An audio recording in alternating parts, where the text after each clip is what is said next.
Bagaimana mungkin kata ehad di dalam perspektif orang-orang Kristen menarasikan bahwa Hashem itu ehad dalam bentuk kesatuan? Kita harus tahu dulu skema teologi mereka kayak gitu. Nggak bisa dikatakan di situ Hashem itu terdiri dari Bapa, Putra, Roh Kudus, nggak bisa. Mau nggak mau harus ada skema teologinya gitu.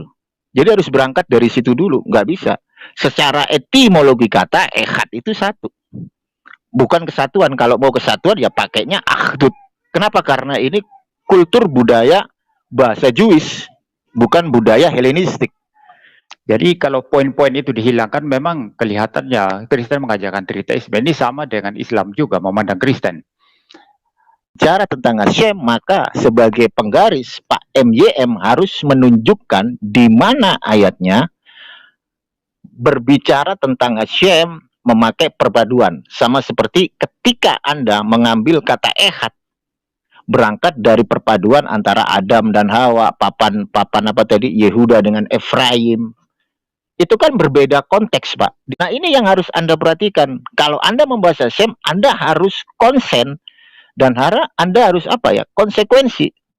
Kenapa untuk Tuhan, kenapa pakai ekad? Kalau memang betul-betul yang dimaksud penekanannya adalah Tuhan dalam pengertian satu mutlak, mending sebagaimana Bro Valen katakan tadi, gunakan istilah Yahid kan lebih tepat. Karena mana katanya? Kami percaya itu, saya sangat percaya itu. Sebagai orang reform, saya percaya kedaulatan Allah. Allah ada di neraka. Itu orang Kristen percaya, khusus orang reform percaya itu dan ajarkan itu. Adalah Allah Tritunggal. Jadi Hashem itu satu, ehad. Jadi dia tidak bisa dibagi-bagi. Tidak bisa dibagi di dalam perspektif Kristen. Dan kita tidak bisa memperspektifkan Hashem karena Hashem itu satu, dia tak terbatas. Dan dia tidak bisa dibatasi ya dengan narasi dari luar pengajaran Jewish gitu. Artinya kalau kita membicarakan Hashem, kita sesuai dengan yang tertulis bahwa Hashem itu ehad. Ketika kita membicarakan Hashem, Hashem itu satu. Nggak ada yang lain selain daripada dia sendiri. Mungkin dari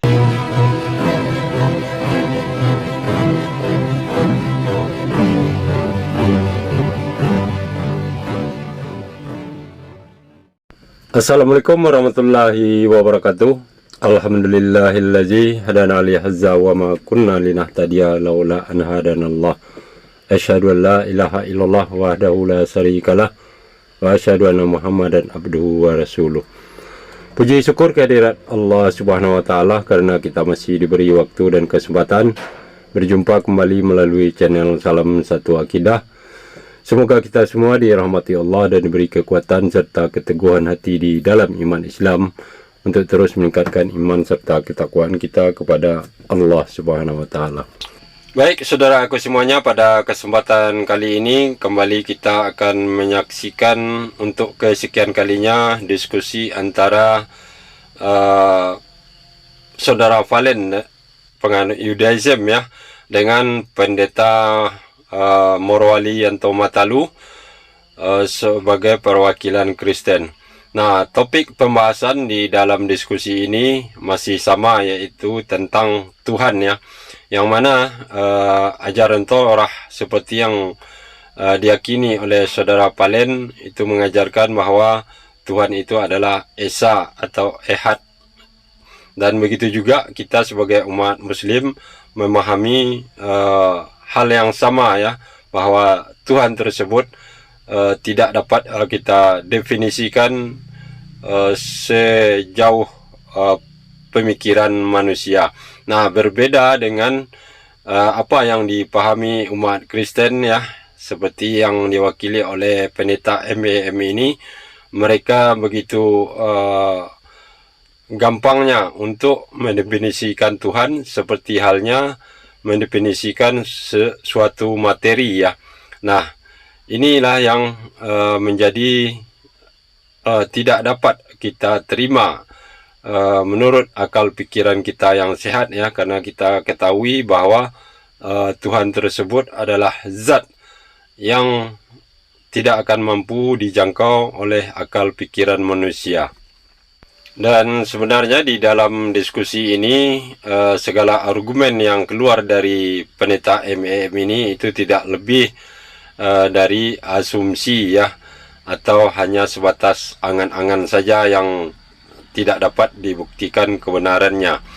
Sementara apa yang disampaikan oleh saudara Palen itu sangat logis dan dapat kita terima dengan akal pikiran kita, karena memang berdasarkan ajaran Torah ya, yang mengajarkan siapa Tuhan tersebut.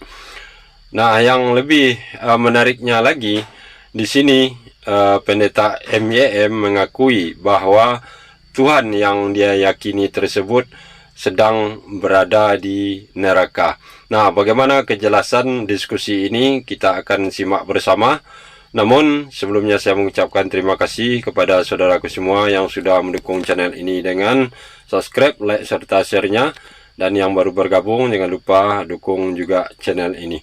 Oke, langsung saja kita simak videonya.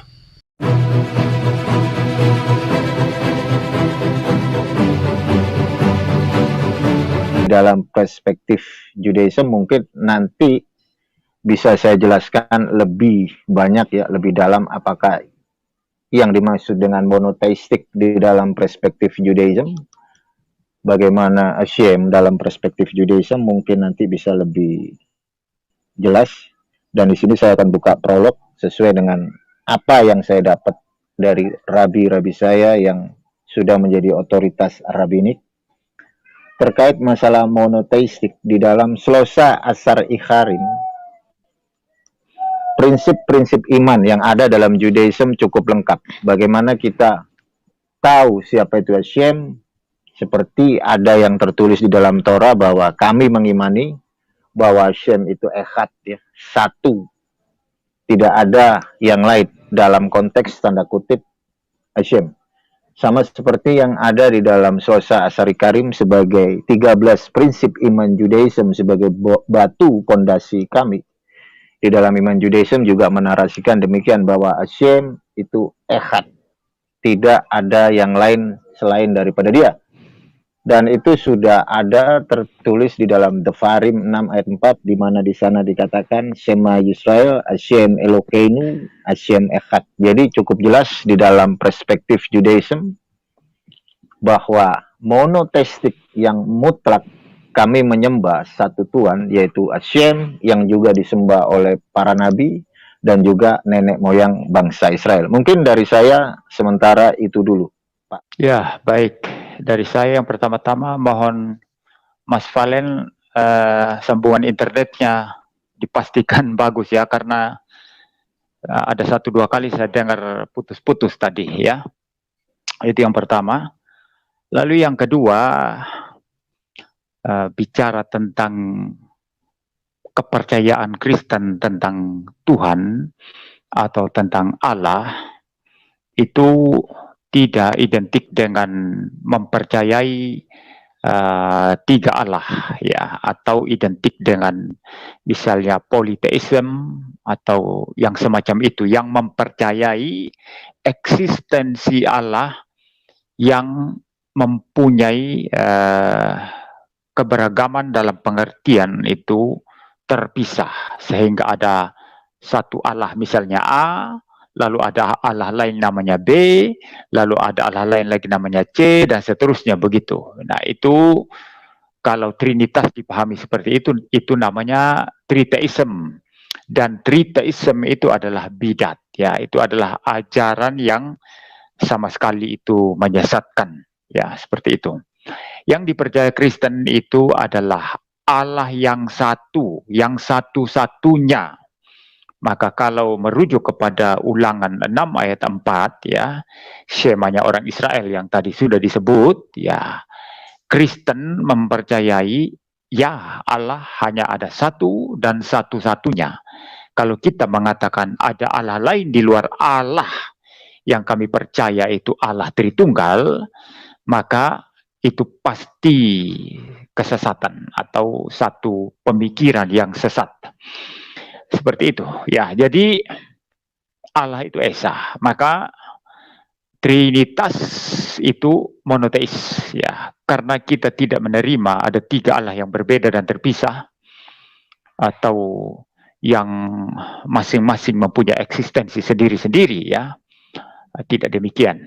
Nah, Trinitas itu adalah apa? Allah yang Esa, yang satu dan satu-satunya, dan di dalam Allah yang Esa, yang satu-satunya itu, ada keragaman di dalam dirinya. Minimal di dalam pelajaran dogmatika Kristen itu, kami mengenal dua macam keragaman. Pertama, keragaman sifat-sifat Allah. Ya, sifat-sifat Allah, misalnya kebaikan Allah, ya, keadilan Allah, kesucian atau kekudusan Allah, ya, ketidakterbatasan Allah dan lain sebagainya, ya. Ada sifat-sifat Allah yang hanya unik ada pada Allah, ada sifat-sifat Allah yang juga berada pada manusia tapi sifatnya terbatas, ya. Misalnya Allah itu baik. Konsep tentang baik ini juga ada pada manusia tapi dalam sifatnya yang relatif dan terbatas. Lagi pula setelah manusia jatuh ke dalam dosa, maka itu sudah dirusak oleh dosa. Ya, kebaikan Allah itu sifatnya sempurna dan mutlak. Itu ada dalam realm atau domain Allah. Kebaikan manusia ada dalam domain ciptaan yang terbatas, lagi pula sudah rusak di dalam dosa. Ya, maka ada keragaman di dalam sifat-sifat Allah, sehingga dalam konteks ini kita tidak bisa berkata bahwa kebaikan Allah, ya, kebaikan Allah itu adalah keadilannya adalah kasihnya dicampur adukan, tidak. Walaupun sifat-sifat Allah ini tidak bisa dipisah, tidak bisa dibagi-bagi, karena dalam kebaikan Allah itu mengandung keadilan, mengandung kesucian, mengandung ketidakterbatasan dan lain sebagainya, tetapi tetap bisa dibedakan dengan jelas. Satu nggak bisa dipisah, tapi bisa dibedakan dengan jelas. Ini keragaman yang pertama. Dan kedua, nah ini yang sering diserang dari pihak Yudaism dan Islam. Kami juga mengenal keragaman di dalam pribadi-pribadi Allah. Nah, sama seperti sifat-sifat Allah tadi, kebaikan Allah bukan kekudusannya, kekudusannya bukan kebaikannya, ketidakterbatasannya bukan kebaikannya, kebaikannya bukan ketidakterbatasannya, keadilannya bukan ketidakterbatasannya, dan seterusnya. Tapi bisa dibedakan dengan jelas. Satu natur Allah yang mempunyai beragam sifat yang tidak bisa dipisah. Satu di dalam diri Allah, tapi bisa dibedakan dengan jelas. Demikian juga di dalam memahami pribadi-pribadi Allah. Pribadi yang pertama Bapa, pribadi yang kedua Logos, yaitu firman Allah, yang ketika berinkarnasi kami kenal sebagai Tuhan Yesus Kristus, dan pribadi Roh Kudus itu satu adanya, satu hakikat adanya, tidak bisa dipisah, tidak bisa dibagi-bagi, tetapi sekaligus juga tidak bisa dicampur aduk. Masing-masing punya identitas sendiri, sama seperti kebaikan Allah bukan keadilannya, demikianlah Bapa bukan anak dalam pengertian hipostasis atau pribadi, Roh Kudus bukan Bapa dan anak. Ya, mudah-mudahan penggambaran saya tentang dua macam atau model keberagaman dalam diri Allah ini bisa dipahami, ya. Ya, bukan hanya saja saudara Valen, tapi juga orang Islam, ya. Sehingga tuduhan terhadap Kristen yang mengatakan percaya tiga Allah itu adalah tuduhan atau fitnah, lebih tepatnya fitnah yang sama sekali tidak memahami ajaran Kristen. Dalam pengertian paling sederhana, Allah Bapa memiliki logos, firman. Bagaimana logos dengan firman? Bagaimana logos dengan Bapa bisa dipisah? Ya, Allah Bapa memiliki Roh Kudus. Bagaimana Roh Kudus bisa dipisah dari Allah Bapa? Bagaimana Roh Kudus juga bisa dipisah dari logos? Nah, seperti itu. Maka ketika Rasul Yohanes menjelaskan tentang logos itu dan diambil dari pengertian Yunani, karena memang itu sangat-sangat menggambarkan dengan tepat mengenai logos ilahi itu tadi. Kalau dalam filsafat Yunani, logos itu adalah satu intelijensia yang menjadi dasar keberadaan segala sesuatu, ya. Keberadaan segala sesuatu atau segala eksistensi yang ada di dunia ini. Dasar keberadaannya, alasan keberadaannya itu adalah logos. Maka pengertian ini diambil oleh Rasul Yohanes dan dia menuangkan itu dalam Yohanes 1 ayat 1, pada mulanya adalah firman, firman itu bersama-sama dengan Allah, firman itu adalah Allah. Dan dengan demikian Yohanes bermaksud di sini bahwa Yesus Kristus adalah Logos Allah, bijaksana Allah, hikmat Allah yang menjadi dasar keberadaan segala sesuatu yang dicipta. Dan dia jelaskan itu dalam Yohanes 1 ayat yang ketiga, ya. Itu kepada Logos atau firman di dalam ayat 1 tadi itu, ya. Segala sesuatu dijadikan oleh dia dan tanpa dia tidak ada sesuatu pun yang telah jadi dari segala yang dijadikan. Nah, berarti apa di sini? Firman Allah, bijaksana Allah, hikmat Allah itu nggak bisa dipisah dari Allah, dari Bapa. Istilah Allah di sana merujuk kepada Bapa. Walaupun Yohanes menegaskan juga bahwa Logos itu adalah Allah. Ya, Yohanes mengatakan firman itu adalah Allah, gitu ya. Tapi istilah Allah dalam pengertian yang pertama, ya, ketika dikatakan pada mulanya adalah firman, firman itu bersama-sama dengan Allah, Allah yang dimaksud di situ itu Bapa. Ya, lalu kemudian firman itu adalah Allah. Logos itu juga adalah Allah. Artinya sehakikat dengan Bapa. Kalau Bapa adalah Allah, maka bijaksana Allah pun, hikmat Allah pun, intelijensi Allah pun yang menjadi dasar keberadaan segala sesuatu ini, yang menjadi alasan penciptaan, ya, the reason of creation, itu juga adalah Allah. Nah, dengan demikian juga Roh Kudus, karena itu adalah Roh Allah sendiri. Nah, ketiganya dibedakan dengan jelas, tapi tidak bisa dicampur aduk. Tidak bisa dicampur aduk. Berbeda, tapi tidak bisa dicampur aduk, ya, tidak bisa dipisah. Karena itu adalah mempunyai satu substansi ilahi yang sama, yang identik, ya. Nah, itu pengertian Trinitas, sehingga tidak ada ruang di sini untuk menuduh Kristen Trinitasm.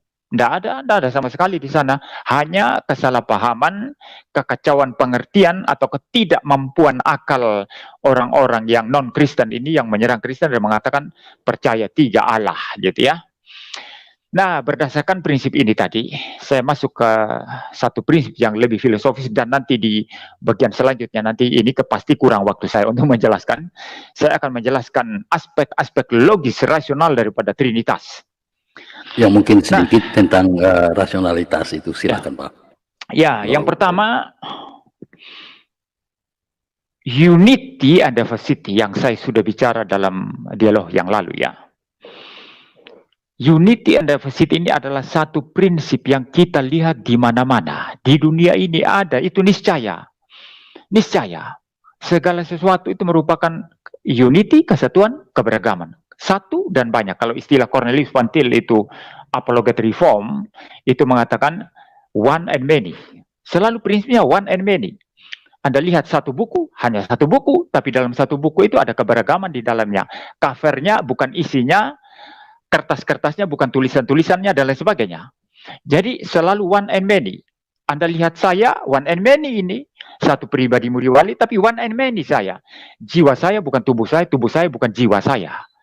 Bahkan tubuh saya pun itu kaki saya bukan kepala saya bukan kaki saya. Tapi satu, tidak bisa dipisah. Ya, jadi prinsip ini ada di mana-mana, dan bahkan istilah universitas itu sebetulnya merefleksikan prinsip one and many ini. Universitas, unity, itu istilah uni. Lalu versitas dari istilah diversitas atau diversity, keberagaman. Universitas itu artinya apa? Unity in diversity, atau unity and dan, ya, diversity. Jadi di dalam satu universitas itu, di mana ada beragam ilmu, sains di dalamnya itu, digeluti, digumulkan untuk menuju kepada satu kebenaran yang sama. Jadi kebenaran yang dituju adalah satu, unity, sama, tapi yang menggelutinya itu berbagai macam disiplin ilmu. Inilah cita-cita universitas. Dan bagi saya, ini sangat-sangat merefleksikan prinsip unity and diversity tadi, one and many. Dan kalau saudara melihat di mana saja di seluruh dunia ini, selalu ada prinsip itu. Selalu prinsip itu, bicara organisasi, bicara satu pohon, bicara apa saja, termasuk ketika saya berbicara ini unity and diversity. Dari huruf-huruf membentuk kata. dari kata-kata membentuk kalimat, dari kalimat membentuk itu konsep yang saya sampaikan ini. Itu ada satu konsep, saya sedang mengajarkan Trinitas di sini, satu konsep Trinitas, tapi di dalamnya ada keberagaman. Sekali lagi, prinsip one and many ada di sini. Maka prinsip one and many ini itu yang rasional di mana-mana ada. Anda melawan ini, Anda irasional, Anda tidak rasional. Nah, mengapa selalu prinsip one and many? Karena penciptanya itu juga unity and diversity. Satu hakikat sifatnya beragam. Satu hakikat pribadinya beragam. Ya, waktu saya sudah habis? Ya, saya pikir sudah cukup ya, Pak. Ya. Thank you, ya. Jadi pertama-tama saya jelaskan dulu di sini kata ehad ya. Kata ehad di dalam etimologi kata ehad sesuai dengan kultur budaya Jewish, kata ehad itu padanannya sama dengan one dalam bahasa Inggris, satu. Sementara untuk kesatuan, etimologi katanya di dalam kultur budaya Jewish itu dalam bahasa Ibrani achdut. Jadi achdut itu unity, ehad itu satu. Tapi kalau kita beralih di dalam perspektif Kabbalah, di dalam konteks Hashem itu siapa? Dia Ein Sof. Jadi Ein itu tidak Sof, terbatas. Jadi Hashem itu Ein Sof, tidak terbatas.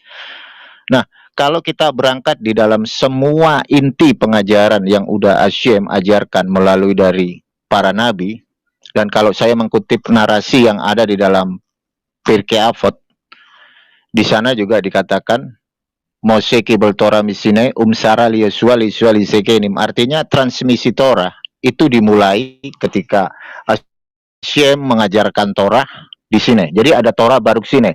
Musa menerima Torah dari sini, diteruskan kepada Yesua bin Nun, Yesua diteruskan kepada orang bijak diteruskan kepada para nabi, sampai kepada Knesset Hagedola atau Majelis Besar. Dan itu transmisi itu turun-temurun dari Knesset Hagedola masuk ke dalam pengajaran dan sampai kepada para talmid termasuk saya. Artinya begini, ketika Hashem menarasikan dirinya sebagai ehad, itu satu, nggak ada yang lain. Saya kasih satu contoh di dalam kultur budaya Jewish. Di dalam Torah Bereshit 1 ayat 1 di sana dikatakan Bereshit bara Elohim et as-samayim fi et haaretz. Di situ jelas bentuk tunggal. Kenapa? Karena sebelum kata Elohim di sana dipakai kata bara. Bara itu bentuk tunggal. Kalau bentuk jamaknya baru. Makanya ketika ada satu narasi Bereshit bara Elohim, itu Elohimnya satu tunggal, nggak ada yang lain. Nah, di situ kita harus bisa mengerti ya, karena Torah itu adalah warisan yang diberikan kepada Bani Israel untuk disampaikan kepada segala bangsa. Jadi mau nggak mau, suka tidak suka, kita harus memakai perspektif kultur budaya Jewish supaya kita bisa mengerti Torah. Terus yang kedua, saya langsung menanggapi ya terkait tadi yang dibahas sama Pak MYM, bagaimana Pak MYM menarasikan kata ehad dengan satu filosofi, satu pohon, satu apa kan gitu. Saya akan coba memakai satu perspektif Judaism. Ehad itu bisa menjadi unity, tetapi dalam tanda kutip. Contoh, ketika Adam dan Hawa itu bisa unity dan memakai kata ehad, tetapi di situ konteksnya adalah manusia, bukan Hashem. Ingat ya, seluruh Torah, Nevi'im, Ketuvim, ketika ngomongin ehad di dalam perspektif Hashem, itu satu, tunggal. Nggak ada yang lain. Tapi ketika berbicara tentang manusia, contoh kayak tadi Adam dan Hawa, itu bisa menjadi kesatuan yang disebut ehad. Tetapi di situ ditulisnya satu. Kalau dalam original text, di situ tertulisnya basar ehad. Basar ehad itu artinya nggak boleh dipisah.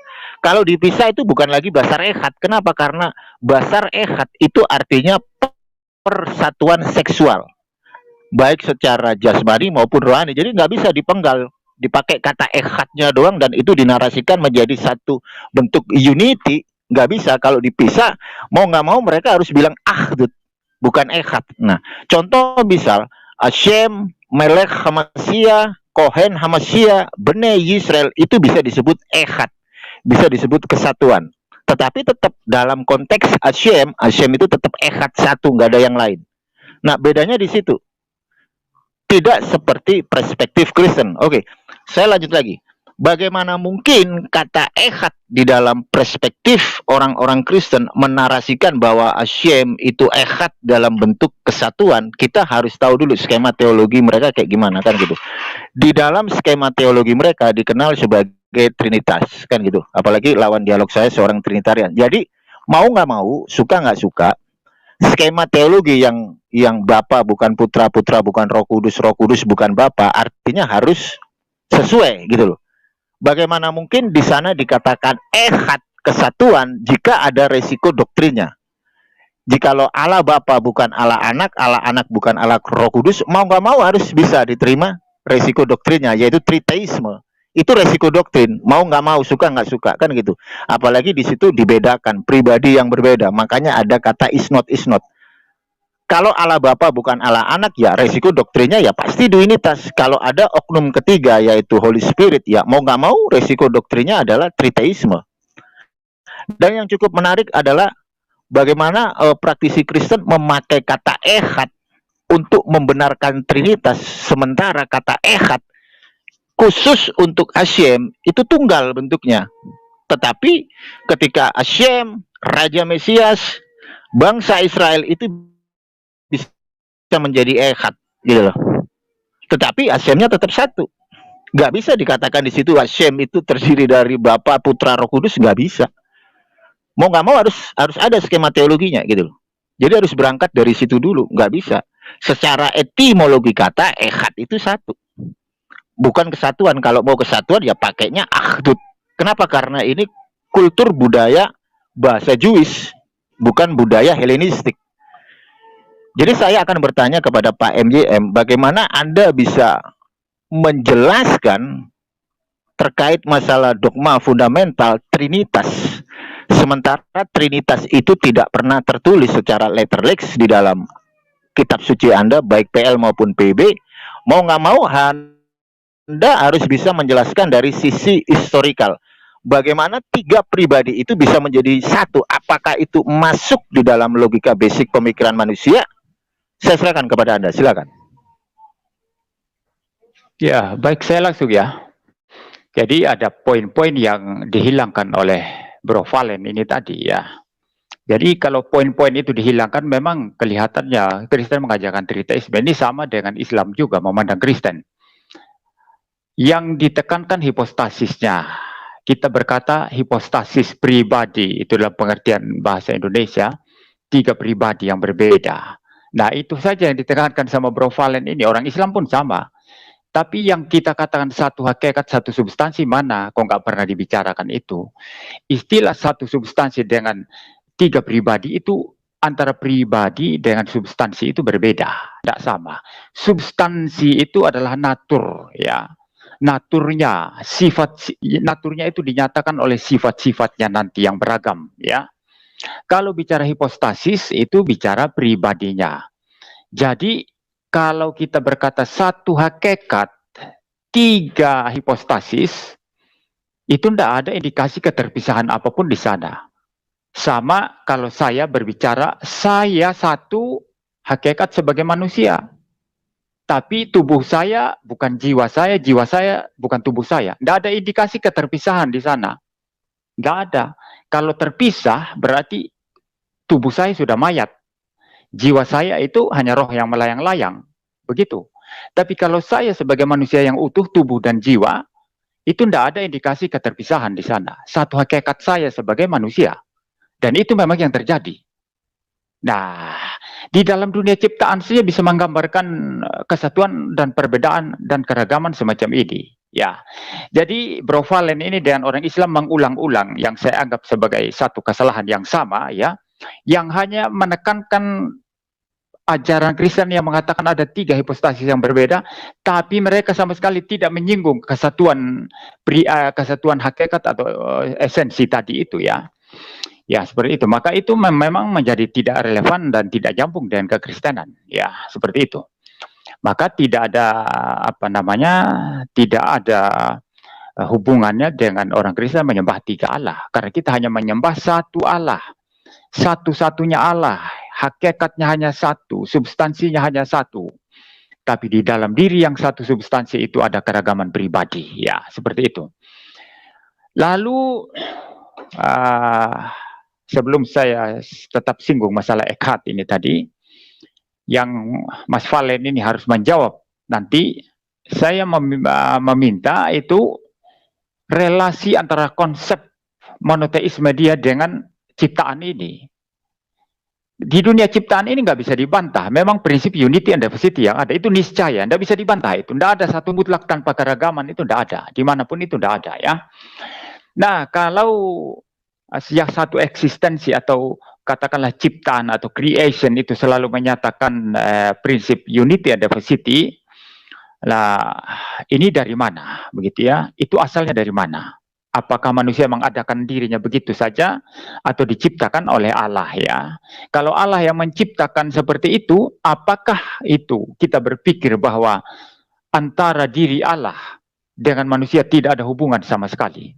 Tidak menggambarkan Allah sama sekali.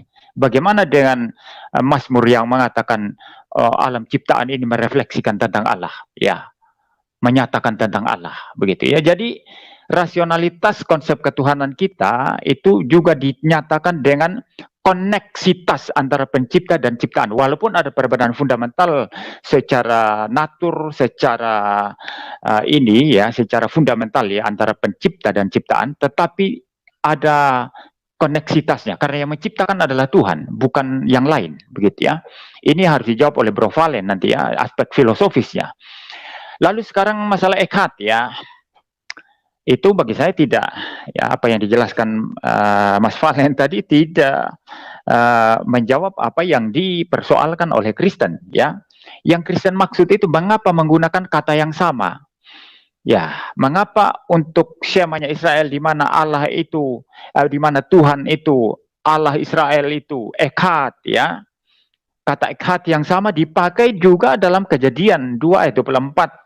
Persatuan antara Adam dan istrinya, antara Adam dan Hawa tadi ya, yang dikutip Saudara Valen tadi ya. Mengapa kata yang sama dipakai begitu ya?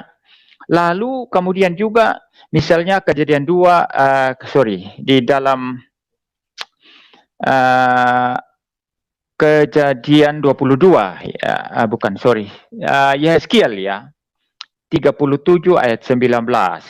Itu juga dipakai istilah echad di sana untuk papan Yusuf dan papan Yehuda yang digabung jadi satu ya. Lalu kemudian ada di dalam juga Keluaran 26 ayat 6 juga itu istilah echad yang dipakai. Nah, mengapa untuk merujuk persatuan papan Yehuda, papan Efraim, papan Yusuf, persatuan Adam dan Hawa? Begitu ya, itu kok menggunakan istilah echad, persatuan antara bagian-bagian tenda kemah suci dalam Keluaran yang saya kutip tadi, itu digunakan istilah echad, sedangkan untuk tunggal yang memang satu tunggal seperti itu kok menggunakan istilah yang lain, yaitu yang namanya yachid ya. Ini perlu dijelaskan secara rasional. Mengapa misalnya anak tunggal Abraham yaitu Ishak ya, istilah yang dipakai di sana itu adalah yachid ya. Itu di dalam, sebentar ya saya lihat Kejadian Kejadian berapa ini ya nanti bisa dibuka ya, mungkin moderator bisa. Tidak kalau salah, ada itu Kejadian bisa. 3 Kejadian 3 itu Enggak, yang Abraham anak tunggal. Enggak, bukan Kejadian 3 Pak.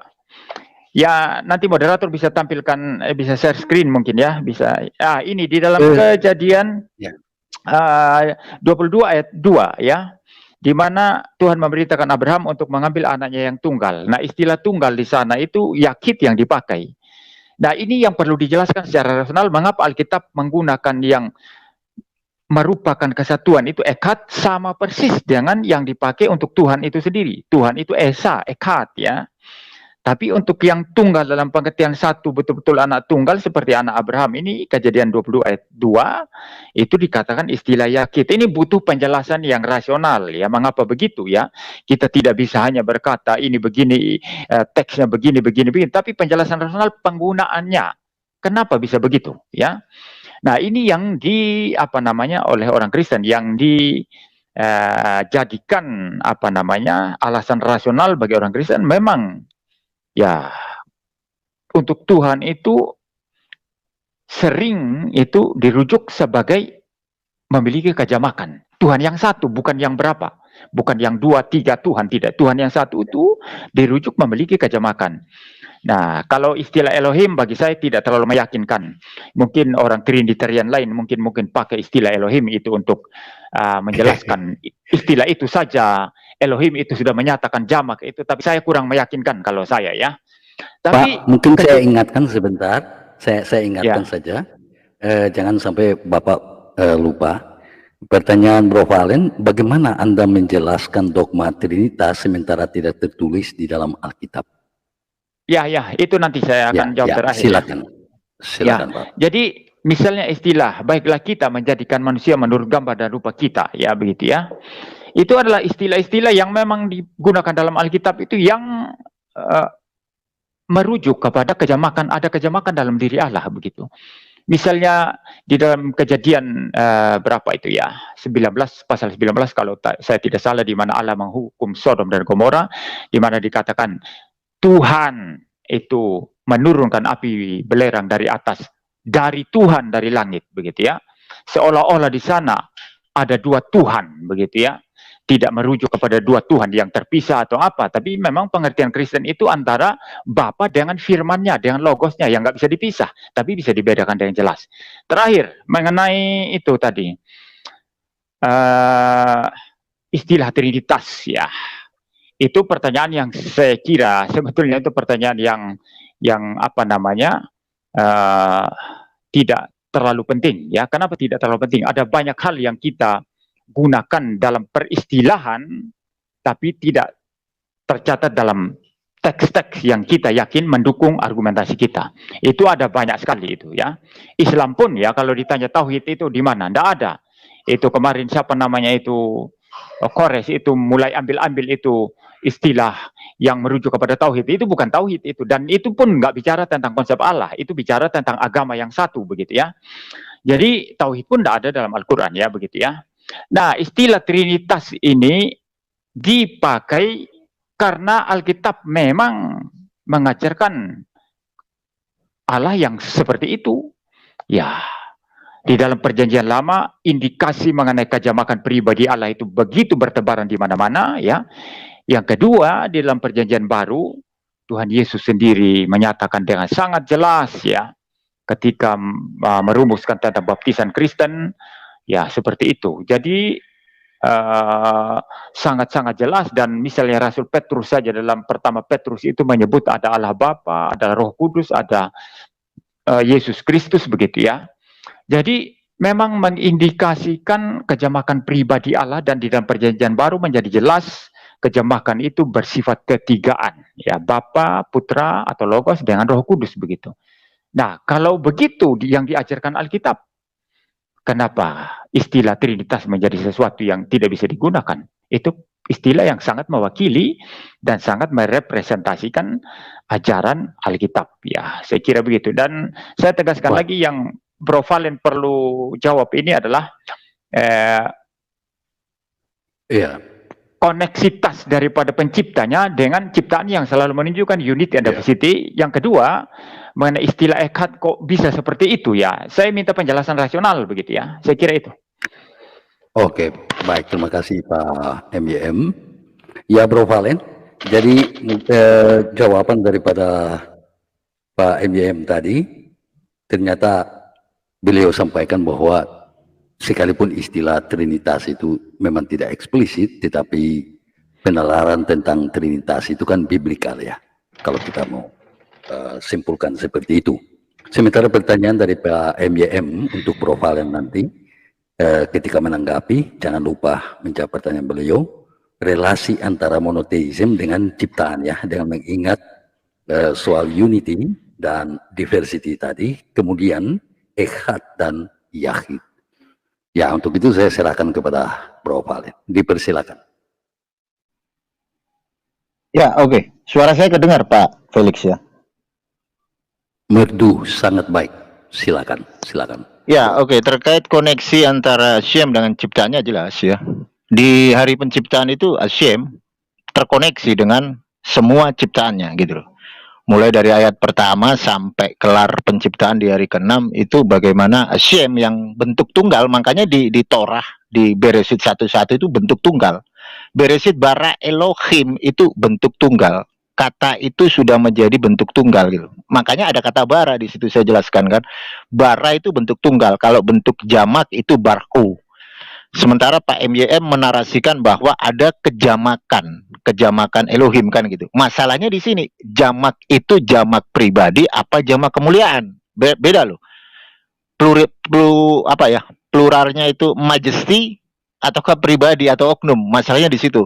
Tetapi dalam iman Kristen selalu memakai jamak pribadi kan gitu, bukan jamak kemuliaan. Dan kalau kita berbicara terkait masalah perihal ehad dan yahid, saya akan jelaskan sedikit ya terkait masalah ehad dan yahid. Kalau kita berbicara ehad di dalam perspektif Judaism, ehad itu mewakili satu yang lebih dalam. Makanya tadi awal di dalam perspektif Torah kita ngelihat bahwa kata ehad itu padanannya sama dengan kata bahasa Inggris one yang artinya satu. Dan kalau ini mau saya lebarkan lagi di dalam Quran, padanannya sama dengan ahad yang ada di surah Al-Ikhlas ya. Saya nggak mau membahas tentang Quran dulu. Saya lanjut. Dan untuk kata yahid ini adalah satu yang tidak bisa mentolerir yang namanya jamak.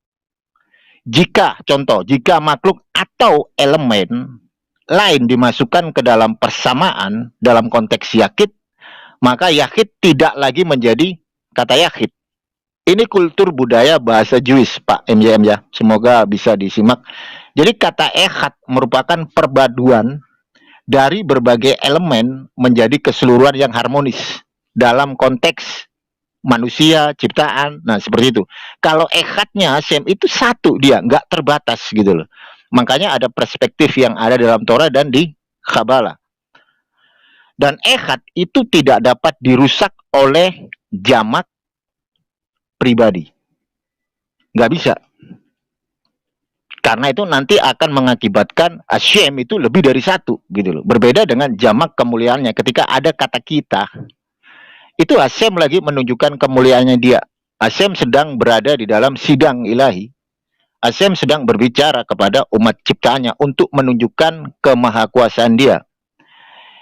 Jadi ehad itu tidak dapat dirusak oleh jamak pribadi sebab ia menggunakan jamak sebagai unsur kemuliaan dia antara dia, ciptaan, dan segala sesuatu yang sudah dia ciptakan. Kalau kita ngelihat ehad, kita teringat di dalam mitzvot yang paling utama ya, pada konteks Shema Yisrael. Dalam Devarim 6 ayat 4 sangat jelas, Shema Yisrael, Hashem Elokeinu, Hashem Echad.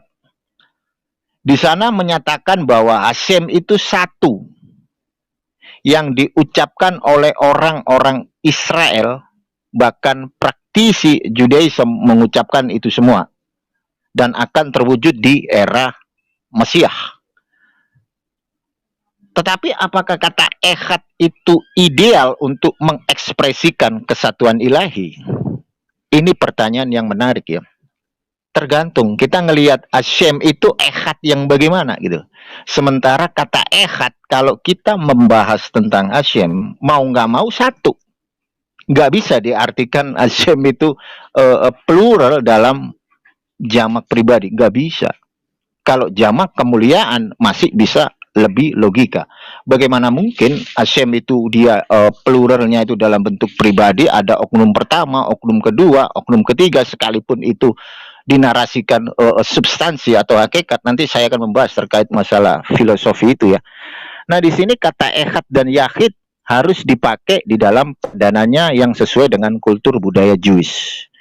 Jadi kata ehad sendiri ketika itu berbicara tentang Hashem, maka sebagai penggaris Pak MYM harus menunjukkan di mana ayatnya berbicara tentang Hashem memakai perpaduan. Sama seperti ketika Anda mengambil kata ehad berangkat dari perpaduan antara Adam dan Hawa, papan apa tadi, Yehuda dengan Efraim.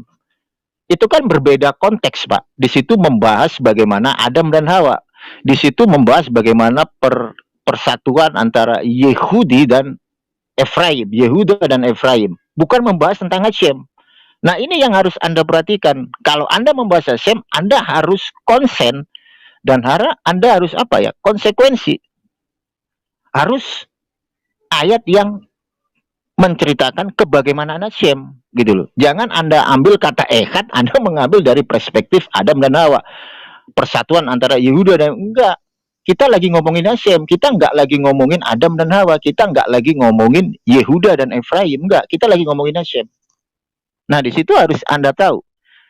Dan yang lagi, untuk masalah hypostatic union, saya akan bertanya kepada Anda, bagaimana mungkin, ya, kalau kita melihat sisi historikal, Yesus itu hypostatic union, ada di Konsili Kalsedon, sudah disahkan.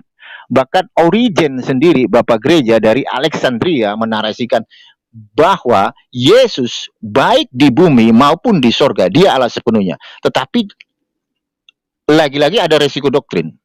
Nah, resikonya apa? Ketika sang hypostatic union itu berjalan ke Taman Getsemani, dia berdoa kepada Allah. Sementara Yesus sendiri hakikatnya adalah Allah. Dan kita tahu banyak sekali di dalam PL maupun PB, Allah itu banyak. Musa juga disebut Allah. Malaikat juga disebut Allah.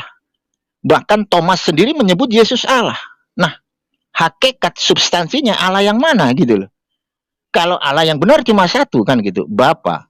Mau nggak mau ketika saya mengambil satu narasi dari Anda, ketika Anda menjelaskan di awal, pada mulanya adalah Logos, dan Logos itu adalah Theos, Theos itu adalah Logos, dan Theos itu adalah Bapa sendiri seperti yang Anda bilang. Nah, sekarang pertanyaannya, siapa Logos itu? Kalau Logos itu adalah Theos, sementara Theos dalam perspektif Bapa itu adalah Bapa, Logos ini siapa? Oke, silakan, lanjut. Ini sebetulnya kita belum masuk ke dalam bagaimana inkarnasi Kristus sehingga agak melebar ini Bro Valen ini. Ya, jadi kita masih fokus kepada Trinitas tadi. Saya bicara Logos dan saya belum bicara bagaimana Logos itu berinkarnasi sehingga kita bisa berbicara hypostatic union ya, seperti itu ya. Ya, jadi saya kesampingkan dulu ini ya, pertanyaan tentang ini ya nanti. Yang pertama-tama saya kembali kepada Bro Valen tadi yang mengatakan bahwa ya, Echad kalau Allah itu ya memang one, satu ya, tidak bisa ditafsir sebagai kesatuan misalnya yang terjadi pada Adam dan Hawa atau yang saya kutip tadi Yehezkiel itu papan Yehuda dan papan Yusuf atau papan Efraim begitu ya. Ya, yang saya tanyakan sebetulnya penjelasan rasional mengapa menggunakan kata yang sama. Itu yang saya belum dapatkan dari tadi ya. Mengapa menggunakan kata yang sama ya? Alasan rasional di balik itu apa? Itu yang saya tanya. Lalu yang kedua begini. Kalau memang istilah Echad itu dalam wilayah ciptaan itu sudah diakui Bro Valen, itu bisa digunakan dalam pengertian kesatuan. Ya, misalnya Adam dan Hawa, papan Efraim, papan Yehuda, begitu ya, atau bagian-bagian kemah tabernakel dari kitab Keluaran yang saya kutip tadi yang disebut Echad dijadikan satu, begitu. Kenapa untuk Tuhan, kenapa pakai Echad? Kalau memang betul-betul yang dimaksud penekanannya adalah Tuhan dalam pengertian satu mutlak, mending sebagaimana Bro Valen katakan tadi, gunakan istilah Yahid kan lebih tepat. Karena memang Yahid itu menurut Bro Valen tadi itu tidak itu menegasikan elemen-elemen apapun yang menjadi penyatu ya, yang menjadi kesatuannya nanti. Itu memang betul-betul tunggal katanya. Berarti Yahid berarti. Nah, mengapa kenapa semanya orang Israel ini mestinya nggak usah pakai Echad, pakai Yahid lebih tepat menurut saya. Kalau saya ikut logikanya Bro Valen. Nah, maka sampai di sini saya belum mendapat penjelasan yang rasional ya. Mengapa istilah Echad dipakai untuk ciptaan yang merujuk kepada kesatuan, ya unity, tapi kok untuk Allah pakai istilah yang sama, tapi dipertahankan oleh Bro Valen sebagai one, tunggal, memang one itu satu, bukan masalah kejamakan apapun katanya begitu ya. Kenapa tidak pakai Yahid saja? Nah, ini yang Bro Valen harus jawab ya. Berikan saya penjelasan rasional mengapa istilah Echad ditempatkan seperti itu. Ya, lalu yang berikut mengenai Trinitas tadi ya, yang Bro Valen juga singgung tadi,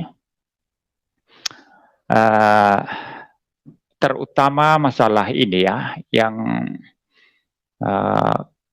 substansi ya yang saya katakan tadi itu tidak pernah disinggung itu ya. Yang ditekankan Bro Valen ini sama pihak Islam hanya 3 pribadi yang berbeda, itu 3 Allah terpisah. Itu berarti saya sudah menunjukkan tadi alasan rasional di balik itu, bahwa tidak harus itu menunjukkan keterpisahan, jamak tapi punya kesatuan, dan oleh karenanya tidak merujuk atau mengindikasikan keterpisahan apapun. Ya, dalam dunia ciptaan kita bisa melihat rasionalitas semacam itu. Saya jelaskan tadi satu buku. Ya, satu buku. Kalau dipisah-pisah ya bukan satu buku lagi, kertasnya dirobek-robek, sampulnya dibuang-buang, ya itu udah barang pecah belah ya, sudah jadi kertas yang sudah disebar-sebar ya, begitu ya, yang sudah nggak karu-karuan. Tapi kalau satu buku, dia ada covernya, ada isinya, ada kertas-kertas di dalamnya, ada jilitannya dan lain sebagainya, begitu. Itu satu, nggak bisa dipisah, tapi ada keragaman di dalamnya. Jadi kita tetap bisa secara rasional membicarakan kejamakan-kejamakan yang memang berbeda, tapi tetap satu. Ada alasan rasional yang saya bisa tunjukkan di dunia ini. Seperti itu. Ya, jadi trinitas kalau dikatakan Allah yang satu saja. Tapi ada kejamakan yang memang berbeda antara Allah Bapa dengan logosnya, dengan rohnya, begitu ya. Tidak ada yang tidak rasional, sangat-sangat rasional di sana. Sangat-sangat rasional. Ya. Lalu kemudian juga dikatakan Bro Valen tadi, Bapa adalah Theos, Logos juga disebut Theos, begitu ya. Theos ini yang mana sih sebetulnya? Logos itu apa sih sebetulnya? Nah, membicarakan tentang Allah dengan ciptaan itu memang ada perbedaan fundamental. Domainnya itu sangat-sangat berbeda. Ketika kita berbicara Bapa yang adalah Allah, maka Allah yang tidak terbatas ini mempunyai logos yang tidak terbatas, atau hikmat bijaksana yang tidak terbatas, mempunyai roh yang tidak terbatas. Dan oleh karenanya konsekuensi logisnya, bijaksana Allah yang tidak terbatas itu, yang dibedakan dari Allah itu sendiri, itu mempunyai substansi Allah, karena sama-sama tidak terbatas dari Allah, sama seperti Allah. Ya, kalau saya yang terbatas ini, ya, apapun yang menjadi bagian-bagian daripada saya, walaupun merupakan satu kesatuan daripada saya, tetap terbatas. Tetap ciptaan, tetap creation. Ya, tetapi kalau Allah, hikmat Allah tidak terbatas, maka mempunyai substansi Allah. Roh Allah tidak terbatas, maka mempunyai substansi Allah. Ya, apa problemnya di sini? Tidak ada problem sama sekali. Jadi, Allah yang satu hakikat itu, yang satu substansi itu, mempunyai 3 pribadi yang berbeda, dan 3 pribadi yang berbeda ini masing-masing memiliki substansi ilahi yang sama, yang tidak terbatas, yang maha hadir, yang adalah pencipta, yang maha suci dan lain sebagainya. Itu sangat-sangat rasional, sangat-sangat rasional. Ya, sama seperti kalau saya katakan Muriwali terbatas, pikiran Muriwali terbatas. Oh, itu logis memang. Logis memang. Tangan Muriwali terbatas, tubuh Muriwali terbatas, jiwa Muriwali juga terbatas. Ah, itu logis. Tapi kalau Bapa memiliki logos, Bapa tidak terbatas, logos tidak terbatas, roh Allah tidak terbatas, ah, itu logis. Apa yang tidak terbatas ini? Itu jelas mempunyai kualitas keilahian. Maka bijaksana Allah, yaitu logos, mempunyai kualitas keilahian yang sama dengan Bapa. Roh Allah yang tidak terbatas itu mempunyai kualitas keilahian sama dengan Bapa, sama dengan logosnya. Ini sangat-sangat rasional sih sebetulnya. Maka rasionalitas macam apa yang kita mau bicarakan? Nah, di bagian berikut nanti ini saya mau serahkan kepada Bro Valen. Ya, di bagian berikut nanti saya akan menanyakan pertanyaan kritis sekali yang harus dijawab oleh dengan cara yang sangat rasional oleh Bro Valen. Bagaimana mempertahankan monoteisme mutlak itu, dan kita melihat nanti logik di balik itu apa. Ini yang saya mau tanya nanti ya. Ini mah kalau orang-orang Islam yang sering debat sama saya tidak paham lah argumentasi ini lewat ini ya, kasih komentar ini kan saya ngintip-ngintip komentarnya ini ya, banyak komentar-komentarnya itu yang tidak nyambung lah mereka itu. Tapi ini tingkat tinggi ya. Saya harap Bro Valen bisa masih nyambung dengan saya. Ya, jadi saya ingatkan gini Pak, sebelum saya tutup ya begini. Istilah eka Pak, sorry, ada pertanyaan ini yang mungkin jangan sampai dilupakan. bagaimana mungkin hipostatis union Yesus itu diterangkan? Yesus Masih nanti itu, adalah Pak. Allah, Tidak, tapi tidak. berdoa kepada Allah. Siapa logos itu? Silakan Pak. Itu yang ditanyakan Bro Valen. Saya belum jawab sekarang. Nanti saya akan menjawab di belakang itu karena saya masih fokus ke ini. Itu melebar saya katakan tadi. Saya sudah jawab tadi, Pak. Itu melebar. Karena kita masih bicara Trinitas dalam pengertian Bapa, Logos, Firman, Logos, Roh Kudus ini di sini. Jadi Logos yang berinkarnasi itu baru bicara hipostatik union ya begitu. Jadi saya belum mau masuk ke sana. Nanti saya akan jawab itu. Baik. Ya, Pak, jadi kita fokus ini dulu, Pak. Ehad, Yahid tadi. Mengapa kalau Allah itu memang satu, itu kenapa tidak pakai Yahid, kok pakai Ehad begitu ya? Seperti itu. Lalu logik di balik itu tadi, di balik apa tadi itu mengenai substansi dan substansi monoteisme itu. Substansi dan ketigaan pribadi Trinitas yang saya sudah jelaskan itu logik ya. Bantahan Mas Valen apalagi begitu ya. Ya, saya kira itu, Pak. Baik, Pak MYM, terima kasih. Jadi pertanyaan Bro Valen tadi itu nanti akan dijawab ya dalam diskusi selanjutnya. Jadi pertanyaan dari Pak MYM, kalau boleh saya katakan, karena dari tadi mungkin belum ada pertanyaan-pertanyaan yang lain ya. Jadi mengapa ehad itu diterapkan untuk Tuhan, tapi juga digunakan untuk ciptaan ya. Jadi kira-kira logikanya itu gimana? Kira-kira begitu ya Pak MYM. Sambil menanggapi, jangan lupa menjawab pertanyaan Pak MYM itu. Silakan Bro Valen. Ya oke. Saya ulangi lagi ya. Tadi kan udah saya jelaskan. Kalau ehadnya Shem itu satu. Bisa kesatuan itu begini nih. Bisa kesatuan. Hashem, bangsa Israel, Raja Mesias. Nah itu bisa. Dibilang ehad bisa. Di dalam ehad itu Hashemnya tetap satu gitu loh.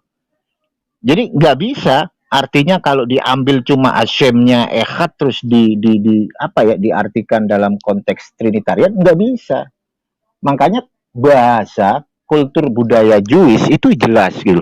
Kalau berbicara tentang kesatuan, contoh memakai kata ehad, itu kan konteksnya selalu selain daripada Hashem. Makanya di dalam PL sendiri gak pernah ada loh Hashem terus di dalam dirinya, contoh lah Kejadian 1 ayat 1 sampai 3. Di mana di situ memakai kata ehad? Gak ada. Justru malah memakai kata barah. Sebelum kata Elohim, akhiran yod dan mem itu bisa jamak, bisa plural gitu. Tetapi sebelum kata Elohim itu dipakainya kata barah dan sudah menjadi bentuk tunggal gitu loh. Ketika Hashem, ini Hashem yang satu nih. Ketika Hashem dengan bangsa Israel itu bisa dikatakan ehad gitu loh. Contoh misal, baiklah kita menciptakan manusia menurut gambar dan rupa kita. Itu yang dipakai kita gitu loh. Kan jamak di situ. Jamaknya apa? Kalau kita mau berbicara secara rasional ya, bukan irasional, Hashem sedang sidang ilahi. Hashem sedang berbicara kepada malaikatnya untuk menunjukkan ini loh kekuasaan saya gitu. Tetapi kalau itu diperspektifkan dalam konteks Trinitarian, maka menjadi irasional gitu loh. Kenapa? Karena Bapa itu bukan putra, Allah Bapa bukan Allah anak gitu loh. Bagaimana bisa dibilang kesatuan dan itu nggak bisa. Secara rasional, logika basic pemaparan manusia nggak akan nyambung. Bagaimana mungkin Allah Bapa bukan Allah anak itu dibilang satu? Karena ada dua pribadi yang different, ditambah lagi oknum ketiga, yaitu Holy Spirit. Nggak bisa. Terus contoh lagi ketika umat Kristen yang memegang narasi Trinitas, ketika dia di surga, dia mau ketemu siapa kan gitu? Apakah mau ketemu Bapa? Apakah mau ketemu Putra? Apakah mau ketemu Roh Kudus? Kenapa? Karena itu bisa dibedakan gitu loh. Mana Bapa, mana Putra, mana Roh Kudus bisa dibedakan sesuai dengan skema teologi Trinitas. Nah, harusnya yang rasional itu Hashem satu bisa menjadi kesatuan jika Hashem bersama bangsa Israel. Ini yang rasional, yang masuk akal gitu loh. Oke, saya lanjut lagi kepada narasi hypostatic union ya. Kalau kita berbicara hypostatic union, mau nggak mau saya harus memakai konsep teologi inkarnasi ya. Karena 3 Injil sinoptik, Matius, Markus, Lukas tidak pernah berbicara tentang teologi inkarnasi. Kenapa saya memakai teologi inkarnasi? Karena ini yang akan saya sanggah melawan skema teologi dari Trinitas. Kalau berbicara teologi inkarnasi, mau nggak mau, memakainya Yohanes pasal 1 ayat 1 sampai 14. Disitulah teologi inkarnasi. Ketika kita berbicara di ayat pertama, pada mulanya hologos, yang adalah theos, dan Pak MYM menarasikan bahwa theos itu adalah pater atau bapa. Saya bertanya, hologos itu siapa? Sebenarnya saya sudah tahu jawabannya, bahwa hologos di situ adalah Yesus atau Yesus. Ketika ayat 1 menarasikan bahwa hologos itu adalah theos, sementara theos itu dikuliti lebih dalam, hanya ada satu theos, yaitu Bapa, sesuai dengan 1 Korintus 8 ayat 6, dan firman yang sama di ayat yang ketiga itu menciptakan segala sesuatu. Tanpa dia tidak ada yang diciptakan, segala sesuatu dijadikan oleh dia. Dan di ayat 14, firman yang adalah theos, yang adalah Bapa, itu sak egne, itu berinkarnasi. Jadi saya bertanya, saya tidak akan bertanya ketika firman itu yang adalah theos, firman yang sama juga yang menciptakan segala sesuatu, dan firman yang sama sak egne itu menjadi daging. Saya tidak akan bertanya, apakah surga kosong? Enggak, pasti ada di surga itu, malaikat segala macam ada. Tetapi yang saya pertanyakan kembali adalah, ketika logos yang adalah theos, yaitu Bapa, yang menciptakan segala sesuatu, dan akhirnya sak egne itu, theos itu ada di mana? Oke, lanjut. Iya. Ya, Iya, baik. Jadi bisa langsung aja ya. Saya langsung aja. Jadi Oke, silakan. ada banyak kekacauan pengertian dari Bro Valen ini sebetulnya mengenai kristologi ya. Tapi saya akan menjawab itu di bagian ini. Tapi saya kembali dulu menyatakan bahwa pertanyaan saya tentang Ehad Yahid tadi tidak terjawab sih sebetulnya ya. Bukan itu yang saya maksud ya. Yang saya maksud itu ya, kalau memang itu Ehad dalam ciptaan itu selalu dipakai untuk sebagaimana Kejadian 2 ayat 24 tadi, untuk Adam dan Hawa, persatuan Adam dan Hawa, persatuan papan Yehuda, papan Efraim, persatuan bagian-bagian kemah suci yang disebut satu atau Ehad ya. Ya. Lalu istilah yang persis sama dipakai untuk Tuhan Allah yang Esa, yang Ehad itu ya. Ini rasionalitas di balik itu apa? Butuh penjelasan. Artinya penjelasan begini. Oh, istilah Ehad kalau untuk Allah maksudnya begini. Kalau untuk ciptaan maksudnya begini. Kesamaannya apa, perbedaannya apa, itu yang saya mau. Kalau tidak ada penjelasan semacam itu, kalau hanya mengatakan bahwa Allah itu untuk manusia, bahwa Ehad itu untuk manusia, itu ya memang bisa untuk kesatuan, tapi kalau untuk Allah itu Ehad ya tetap artinya satu, tidak bisa merujuk kepada kesatuan. Lalu tiba-tiba lari kepada Kejadian 1 ayat 1 lalu mengutip istilah bara itu tunggal dan sebagainya, itu bagi saya that is not relevant ya, tidak nyambung itu. Yang saya tanyakan, kalau memang Ehad dalam untuk ciptaan itu adalah gabungan atau kesatuan ya, begitu, unity ya. Ya, kalau begitu kan lebih tepat istilah Yahid untuk Allah, yang memang merujuk kepada satu, tunggal saja. Nah, penjelasan rasional tentang ini yang saya tunggu-tunggu dari tadi, dan saya belum mendapatkan jawaban itu, ya. Lalu yang kedua tadi masih relevan dengan penjelasan ini dari Bro Valen adalah ya mengenai Kejadian itu tadi 1 ayat 26 mengenai Allah menciptakan manusia, dikatakan istilah kita di sana ya. Yang dikatakan itu merujuk kepada sidang ilahi.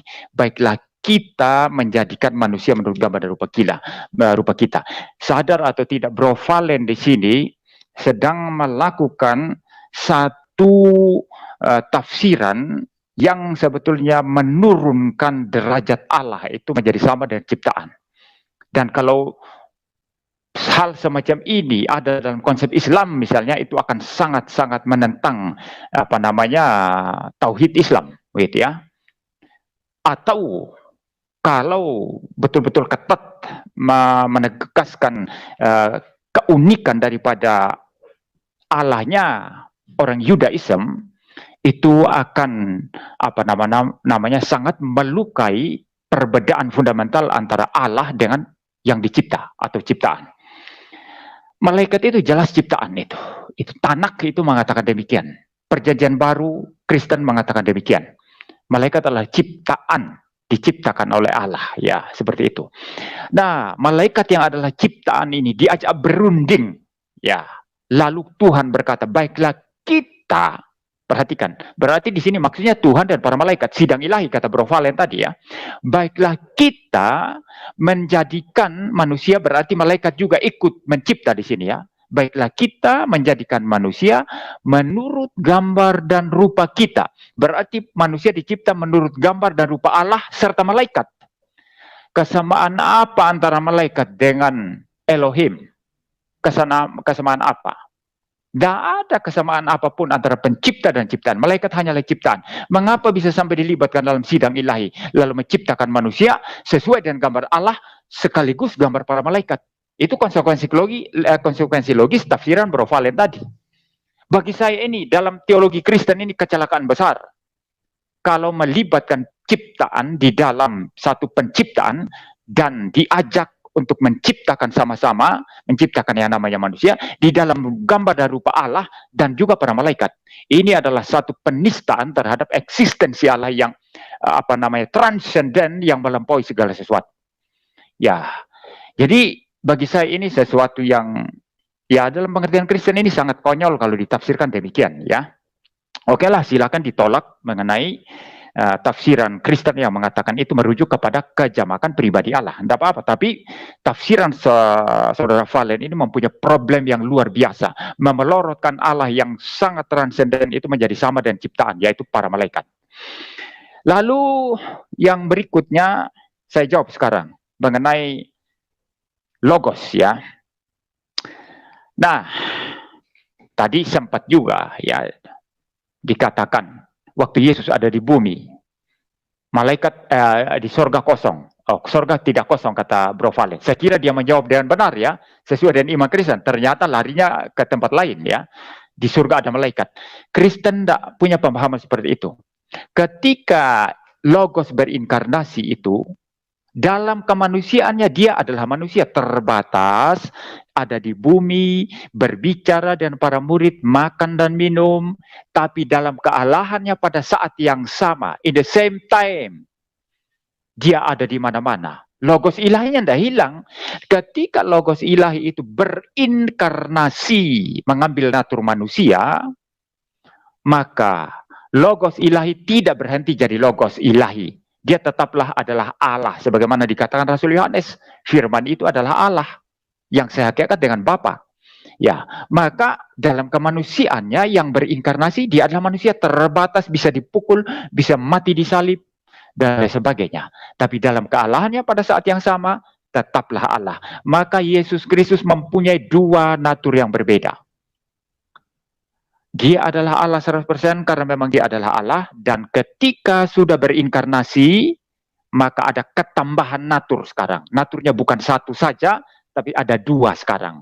Dua natur yang berbeda, bersatu dalam satu pribadi, tapi tidak bisa dipisah, tidak bisa dibagi-bagi, juga tidak bisa dicampur adukan, tidak bisa di-confuse, dibingungkan, atau seperti kopi susu begitu dicampur aduk. Tidak bisa, masing-masing mempertahankan identitasnya sendiri-sendiri. Sekali lagi, penjelasan ini sangat-sangat logis. Apa itu logika? Logika berarti membedakan A dan non-A. Orang Kristen tidak berkata kealahan logos, ya, sifat ilahi logos adalah sifat kemanusiaannya. Kalau begitu, ini irasional, ini ilogikal. Tapi iman Kristen berkata kealahan Yesus tersendiri, kemanusiaan Yesus tersendiri. Keduanya bersatu dalam satu pribadi, masing-masing tetap mempertahankan keunikannya. Maka kalau begitu, ketika Yesus ada di bumi kemanusiaannya, apakah di sorga ada Yesus? Dalam kealahannya, ada di sorga, ada di mana-mana, ada di seluruh bumi, ada di seluruh alam semesta, melampaui alam semesta juga ada. Itu logos ilahi dalam keilahiannya. Sedangkan kemanusiaannya terbatas. Dan sejak berinkarnasi, Yesus selalulah dua natur. Yang naik ke surga natur manusianya, tapi kealahannya pada saat yang sama ada di mana-mana. Yang duduk di sebelah kanan Allah katanya itu bahasa simbolik itu. Bahasa simbolik itu. bukan harafiah ya. Yang duduk di sebelah kanan Allah yang menyimbolkan kemenangannya yang mutlak atas kuasa setan dan kuasa dosa dan kuasa neraka, itu adalah kemanusiaan Yesus ya.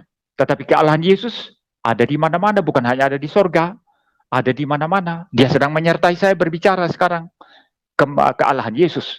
Tetapi kemanusiaan dan kealahannya tidak bisa dipisah lagi.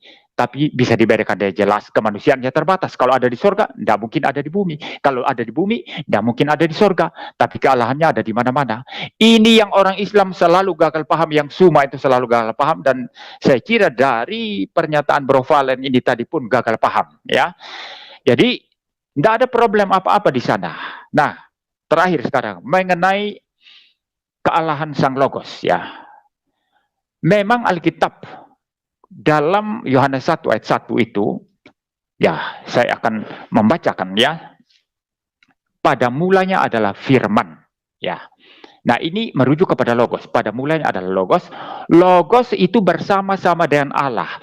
Istilah Theos atau Allah di sana itu jelas kalau lihat konteks ayat itu dan ayat-ayat sesudahnya merujuk kepada eksistensi Allah Bapa.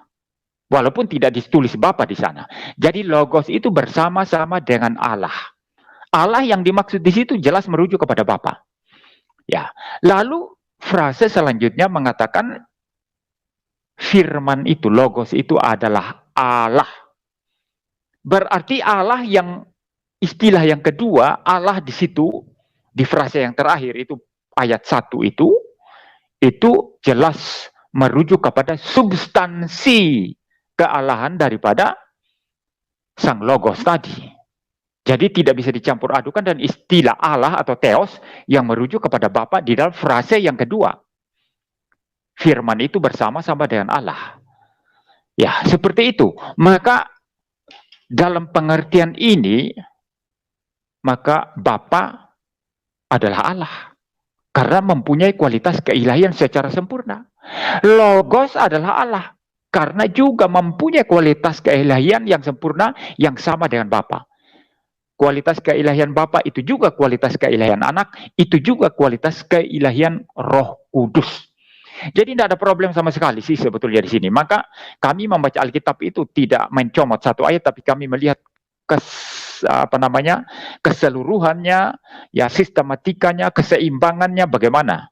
Jadi kita tidak bisa mencomot satu ayat tertentu lalu ditafsir tersendiri, itu sangat-sangat berbahaya bagi pemahaman Alkitab yang benar, ya seperti itu. Jadi saya kira no problem sama sekali itu, Pak Felix, itu masalah hypostatic union ya. Ya, saya sudah menjawab ya. Baik, terima kasih Pak MYM. Jadi mungkin tidak ada rumusan pertanyaan yang spesifik dari Pak MYM, tetapi Bro Valen, yang belum terjawab tadi Pak, yang belum terjawab tadi, ya.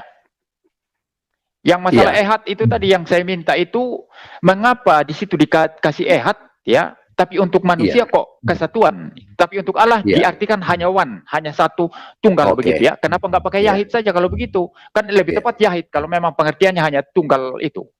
Saya butuh penjelasan rasional dari situ. Ya. Baik, Bro Valen, memang. Ya, terima kasih ya. Sebenarnya sudah saya jawab ya. Saya ulangi lagi, saya lebih ke dalam. Kalau Pak MY, mungkin Pak MY di mute dulu mic-nya. Oke, sebentar. Saya mute. Oke, silakan. Jadi kalau mau masuk yang lebih dalam ya, harusnya Pak MYM itu mengambil narasi yang membicarakan tentang Hashem gitu loh, bukan membicarakan tentang Adam dan Hawa gitu loh. Apalagi kata itu dipenggal sama Pak MYM terkait masalah Adam dan Hawa, itu kata yang dipakai jadi satu Pak, basar ehad, satu daging. Basar ekad itu di dalam konteks Adam dan Hawa itu sedang melakukan persatuan seksual. Makanya Hashem kan bilang, tidak baik engkau sendiri, aku akan memberimu penolong, kan gitu. Dan ada satu narasi basar ekad. Di situ Hashem lagi memberikan satu mitzvot, gitu loh. Untuk apa? Beranak cucu. Nah, inilah ketidaktahuan dari kekristenan dengan memenggal kata basar ekad. Itu diambil ekadnya doang, basarnya nggak diambil, gitu loh. Nah, kalau Anda memakai kata itu ya mau nggak mau skema teologi, ya maaf kata ya, Masa saya mau menjelaskan Bapa dan Putra itu sedang melakukan persatuan seksual? Nggak mungkin dong, kan gitu. Kenapa? Karena narasi yang Anda pakai itu kronologisnya sedang membicarakan Adam dan Hawa. Tentang kebagaimanaan Adam dan Hawa basar echad. Bukan menjelaskan tentang kebagaimanaan Hashem. Makanya tadi saya jelaskan, kalau berbicara Hashem, kata echad yang dipakai itu satu, gitu loh. Dia satu mutlak, nggak ada yang lain. Kenapa nggak pakai yahid? Nah, dari kultur budaya Jewish, seperti yang saya bilang, yahid yang saya tadi udah jelaskan, tidak bisa digunakan dalam bentuk kesatuan. Paham di situ? Kan ada tuh, Hashem dengan bangsa Israel nggak bisa dibilang yahid, gitu loh. Makanya, Torah, Nevim, Ketuvim memakai kata echad, gitu loh. Jadi misal ada contoh nih di dalam literatur Jewish yang lain, Hashem, Raja Mesias, bangsa Israel itu satu kesatuan, itu bisa disebut echad, gitu loh. Hashemnya ya echad satu, tapi kalau dalam kesatuan itu bentuknya plural majesty. Jadi bukan kesatuan gabungan macam kayak Bapa, bukan seperti itu, gitu loh. Nah, kalau perspektifnya seperti itu, seharusnya Musa sendiri harus jadi bagian Trinitas, gitu loh. Karena Musa sendiri juga disebut Elohim. Tapi kenapa kok nggak dimasukkan di dalam konsep Trinitas? Pasti dibilangnya kan beda, gitu. Antara Yesus dan Musa beda. Nah, makanya dari itu ketika kita ngomongin Hashem, maka carilah tentang kebagaimanaan Hashem. Jangan mencari ayat yang membicarakan bukan Hashem. Dan seperti yang saya jelaskan, kalau berbicara Hashem di situ ada kata echad satu, gitu loh.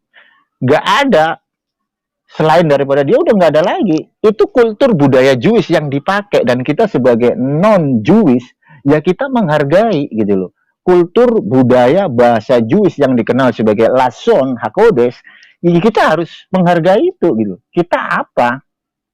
Sementara kalau kita balik ketika kita orang Indonesia, terus bahasa Indonesia dirusak dengan perspektif yang lain, ya pasti kita bantah, gitu loh. Dan untuk terkait masalah teologi inkarnasi, saya bertanya, Hologos itu siapa, gitu loh. Udah pasti dong kalau Hologos itu adalah Yesus, kan gitu. Jika Yesus itu adalah Hologos, maka perspektif saya keluar dari point of view saya, pra-inkarnasi Yesus, Yesus Hologos. Sementara Hologos itu adalah Theos yang adalah Bapa, gitu. Ketika Anda mengambil perspektif tersebut dengan menarasikan bahwa di situ Theos adalah Bapa, ya sebentar lagi Anda memasuki narasi patripasianisme modalis, gitu loh. Anda mulai terjebak dengan satu narasi yang saya angkat membahas teologi inkarnasi, gitu loh. Pertanyaan itu sementara bagi saya hanya untuk menjebak Anda, gitu loh. Dan Anda tidak sadar Anda menjelaskan teologi inkarnasi, dan Anda mengamini kalau Theos di Yohanes pasal 1 itu adalah Bapa. Sementara Anda belum menjawab siapa Hologos di situ.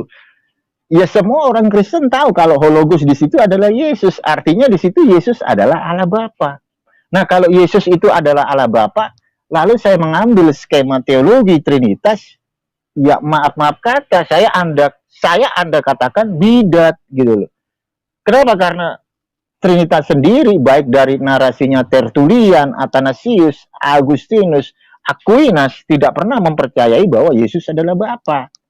Nah, kalau Hologos itu adalah Yesus dan Theos yang di ayat itu adalah Bapa, dan ketika Logos itu menciptakan segala sesuatu di ayat ketiga, dan di ayat ke-14 Logos itu sak egeneto, saya bertanya, Theosnya di mana? Kalau kita berpikir secara rasional, mencermati dari ayat pertama, di sana dijelaskan bahwa Logos itu adalah Theos, yaitu Bapa. Di ayat ketiga, Logos yang adalah Theos yang adalah Bapa itu menciptakan segala sesuatu. Kita beralih di ayat 14 secara rasional, maka Logos yang adalah Theos yang adalah Bapa yang menciptakan segala sesuatu, sak egeneto, menjadi daging. Maka pertanyaan saya seharusnya dijawab, Theosnya di mana? Iya, di dalam rahimnya Miriam. Kenapa kok nggak dijawab seperti itu gitu loh? Ya, saya juga nggak ngerti, padahal kalau saya menjelaskan dalam skema secara logika basic pemikiran manusia, yang pertamanya itu logosnya itu adalah Bapa itu sendiri yang menciptakan segala sesuatu, logos itu berinkarnasi sak egeneto, ya kan itu teosnya di rahimnya Miriam, mau di mana lagi coba? Anda bernarasi bahwa Allah itu omnipresent, Allah itu ada di mana-mana. Nah, kalau Allah ada di mana-mana, Anda harus juga mengimani apakah Allah ada di neraka. Masalahnya di situ harus dipikirkan gitu loh. Jadi saya kembali lagi berangkat, jika teos di ayat pertama itu adalah Allah Bapa, terus hakikat daripada Yesus, kealahan Yesus, Anda menyinggung kealahan Yesus. Saya bertanya, Yesus itu kan hypostatic union, sepenuhnya Allah, sepenuhnya manusia di Konsili Chalcedon. Nah, kealahan Yesus ini kealahan yang apa gitu loh. Kenapa saya bertanya seperti ini? Karena banyak Allah, di PL banyak Allah. Musa juga disebut Allah, malaikat disebut Allah, Thomas menyebut Yesus Allah. Sementara Paulus menarasikan hanya ada satu Allah saja. Nah, kealahan Yesus ini Allah yang apa? Apakah Allah Bapa ataukah Allah Anak? Dan sementara Anda sendiri menarasikan di ayat pertama, Hologos itu adalah Bapa. Ya, maaf kalau misal Bapak MYM itu kilaf, ya nggak ada masalah sih. Artinya apa? Jika Anda menarasikan seperti itu, Anda sudah masuk ke dalam satu narasi patripasianisme modalis. Kenapa? Karena logos di situ adalah Yesus. Sementara Anda menarasikan bahwa teos itu adalah Bapa gitu. Nah, pertanyaan saya, jika teos itu adalah Bapa dan logos itu adalah Yesus, apakah Yesus itu adalah Bapa? Silakan. Iya, jadi Pak MYM. Saya langsung aja Pak Felix. Saya langsung aja. Pak Felix harusnya lebih tegas. Pak Felix harusnya lebih tegas. Ini Bro Valen sudah putar-putar pernyataan saya dan kemudian menuduh saya patripasianisme ya. Itu ini sudah melebar kemana-mana sebetulnya. Jadi Bro Valen ini tidak merepresentasikan penjelasan saya tadi. Dia mengarang sendiri, menuduh saya, memfitnah saya, lalu kemudian menyerang saya begitu. Saya jelaskan lagi ya. Ini dengar baik-baik ya. Hologos itu adalah Yesus ya. Hologos ya. Nah, dalam Yohanes 1 ayat 1, pada mulanya adalah firman. Itu logos itu. Firman itu bersama-sama dengan Allah. Allah yang di situ, di frase kedua itu merujuk kepada Bapa itu. Saya tidak mengatakan bahwa istilah Allah yang berikutnya lagi nanti, logos itu adalah Allah atau firman itu adalah Allah, merujuk kepada Bapa. Kalau itu berarti saya patripasianisme. Ini sudah fitnah ini Bro Valen ya. Maka kita harus lebih teliti mendengar penjelasan orang. Saya mengatakan tadi pada mulanya adalah firman. Ini moderator tolong dengarkan juga biar saya nggak mau ulang-ulang hal yang sama. Nanti disalah paham, diputar-putar lalu menyerang saya yang bukan saya, yang bukan merupakan argumentasi saya. Iya, silakan Pak. Ya, pada mulanya adalah firman. Itu firman logos yang kemudian berinkarnasi dikenal sebagai Yesus Kristus. Firman itu bersama-sama dengan Allah. Jadi firman bersama-sama dengan Allah ini merujuk kepada dua pribadi yang berbeda. Firman bersama-sama dengan Allah. Saya bersama-sama dengan seseorang. Jelas seseorang itu bukan saya bukan seseorang itu. Berarti Allah di sana tidak mungkin merujuk kepada logos dalam pengertian ini. Firman itu bersama-sama dengan Allah itu merujuk kepada pribadi pertama. Itu Bapa itu di situ yang dimaksud. Nah, Bro Valen hanya saya dogmatika ini terlalu paham ya, terlalu mendalam dan saya sudah menulis buku 1042 halaman. Ya, bagaimana saya bisa jadi patripasianisme yang saya sendiri lawan bahwa itu ajaran sesat ya. Itu sama juga dengan modalisme ya. Jadi begini. Di frase selanjutnya dikatakan dan firman itu adalah Allah. Nah, ada muncul di sana istilah Allah. Kalau dalam bahasa aslinya itu ada, saya membaca dalam bahasa aslinya ya, en arche en hologos, kai hologos en prostonteon, ya, kai theos en hologos, ya begitu. Jadi istilah Allah di frase yang ketiga itu itu merujuk kepada substansi keilahian logos yang sama dengan Bapa yang disebut logos dalam frase kedua tadi. Jadi ada pembedaan yang jelas di sini. Saya tidak sama sekali tidak mengatakan bahwa logos itu adalah Bapa. Ini adalah fitnah Bro Valen tadi ini. Saya tidak mengatakan demikian. Saya mengatakan di frase kedua itu adalah merujuk kepada Bapa. Karena dikatakan logos itu bersama-sama dengan Bapa. Tapi kemudian dikatakan logos itu adalah Allah. Nah, Allah yang dimaksud di sini apa? Merujuk kepada substansi atau kualitas keilahian logos yang sama dengan Bapa. Kalau nggak bisa membedakan ini bahaya Bro Valen ya, bahaya sekali dalam debat yang ilmiah kayak gini, tidak bisa membedakan hal yang betul-betul saya bedakan di sini lalu menuduh saya patripasianisme. Ini bagi saya melorotkan diskusi yang harusnya ilmiah ini menjadi sangat rendah sekali. Ya, itu penjelasan saya mengenai ini ya. Jadi mohon tidak disalahpahami ya. Lalu dikatakan Allah yang mana? Ya lihat konteks. Kita tidak bisa mencopot-copot ayat Alkitab itu ditafsir sendiri. Lihat konteksnya. Kalau Musa dikatakan itu adalah Elohim atau Allah ya. Ya, itu konteksnya konteks ciptaan. Di dalam kitab Ayub disebut ada anak-anak Allah di sana dan itu merujuk kepada para malaikat. Tapi itu kan jelas konteksnya. Itu ciptaan. Ya, di beberapa bagian dikatakan itu ciptaan itu malaikat atau manusia dikatakan sebagai Allah.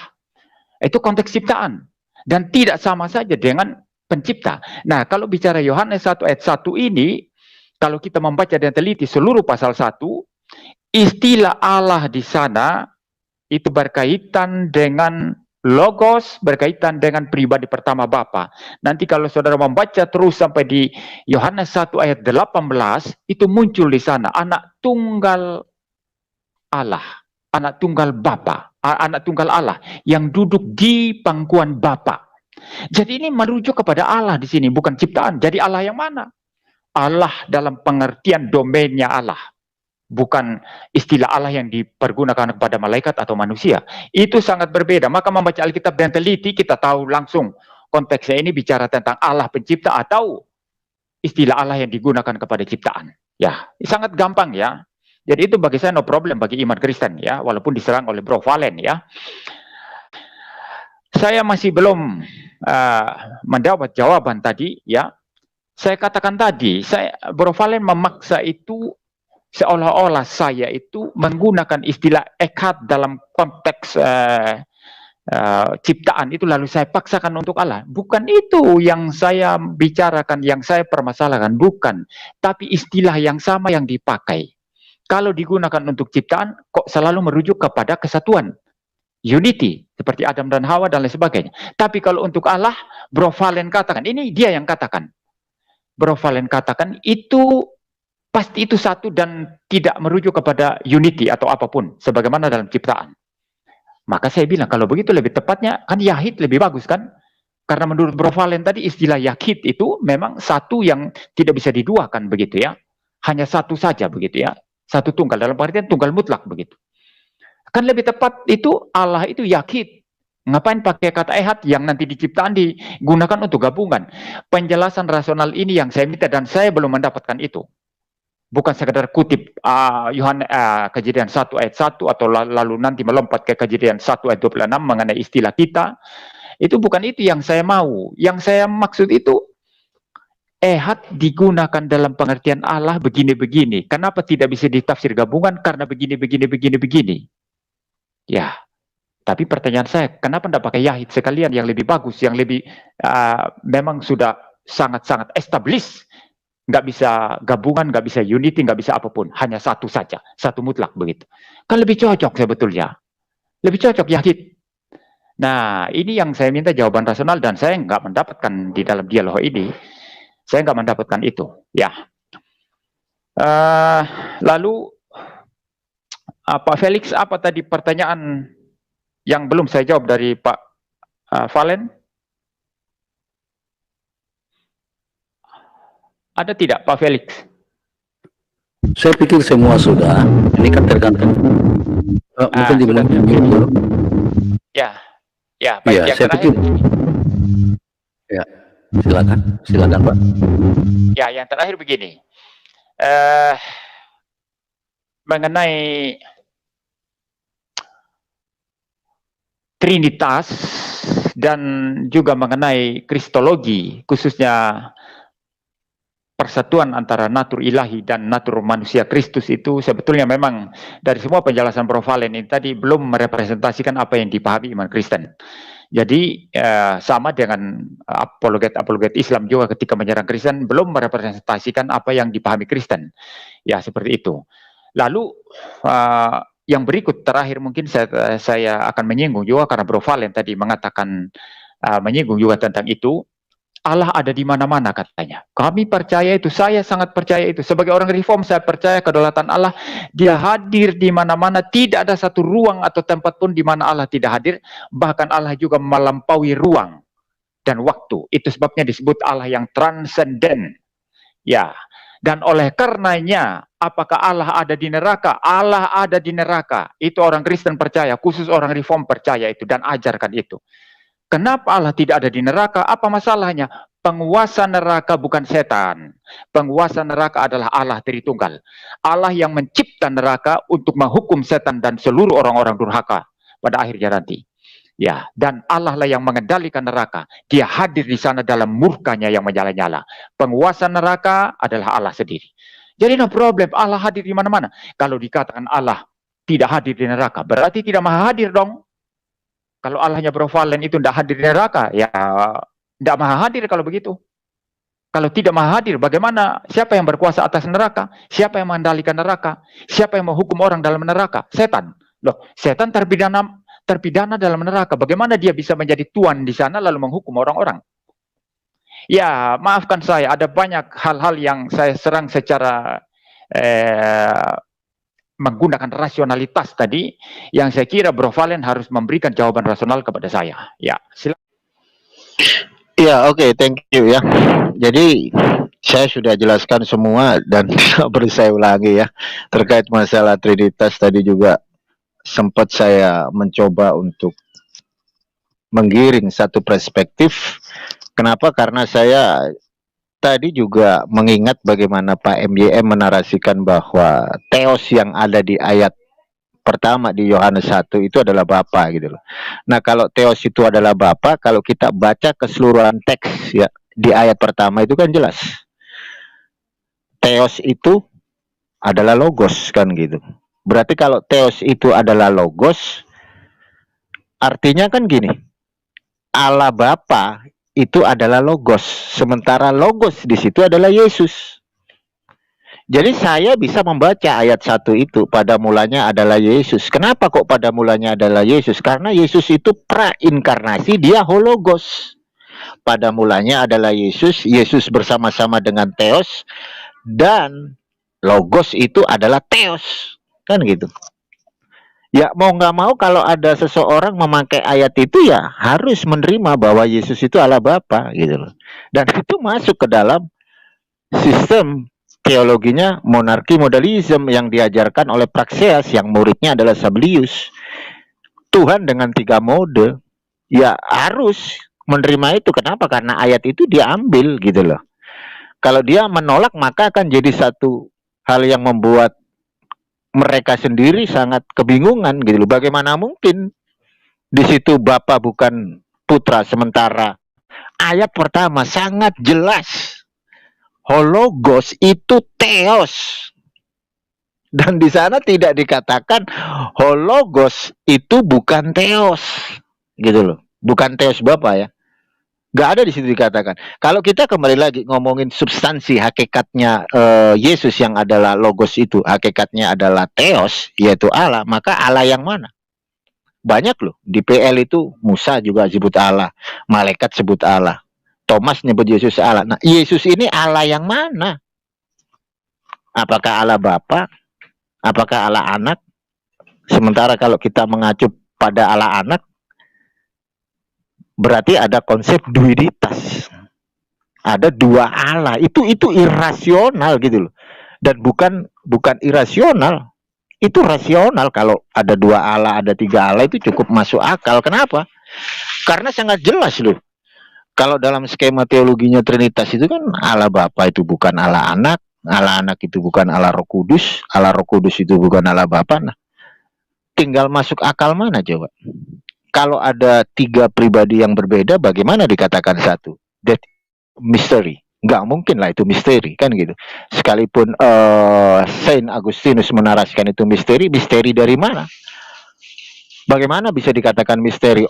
Orang barangnya udah jelas, ya kan? Kalau 3 pribadi itu berbeda, bisa dibedakan, memiliki hayat hidup mandiri, berarti konsekuensinya ada 3 Allah yang berbeda.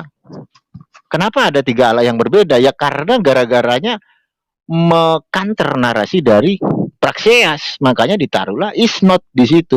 Coba kalau nggak ada is not, mungkin lebih gampang ngejelasinnya.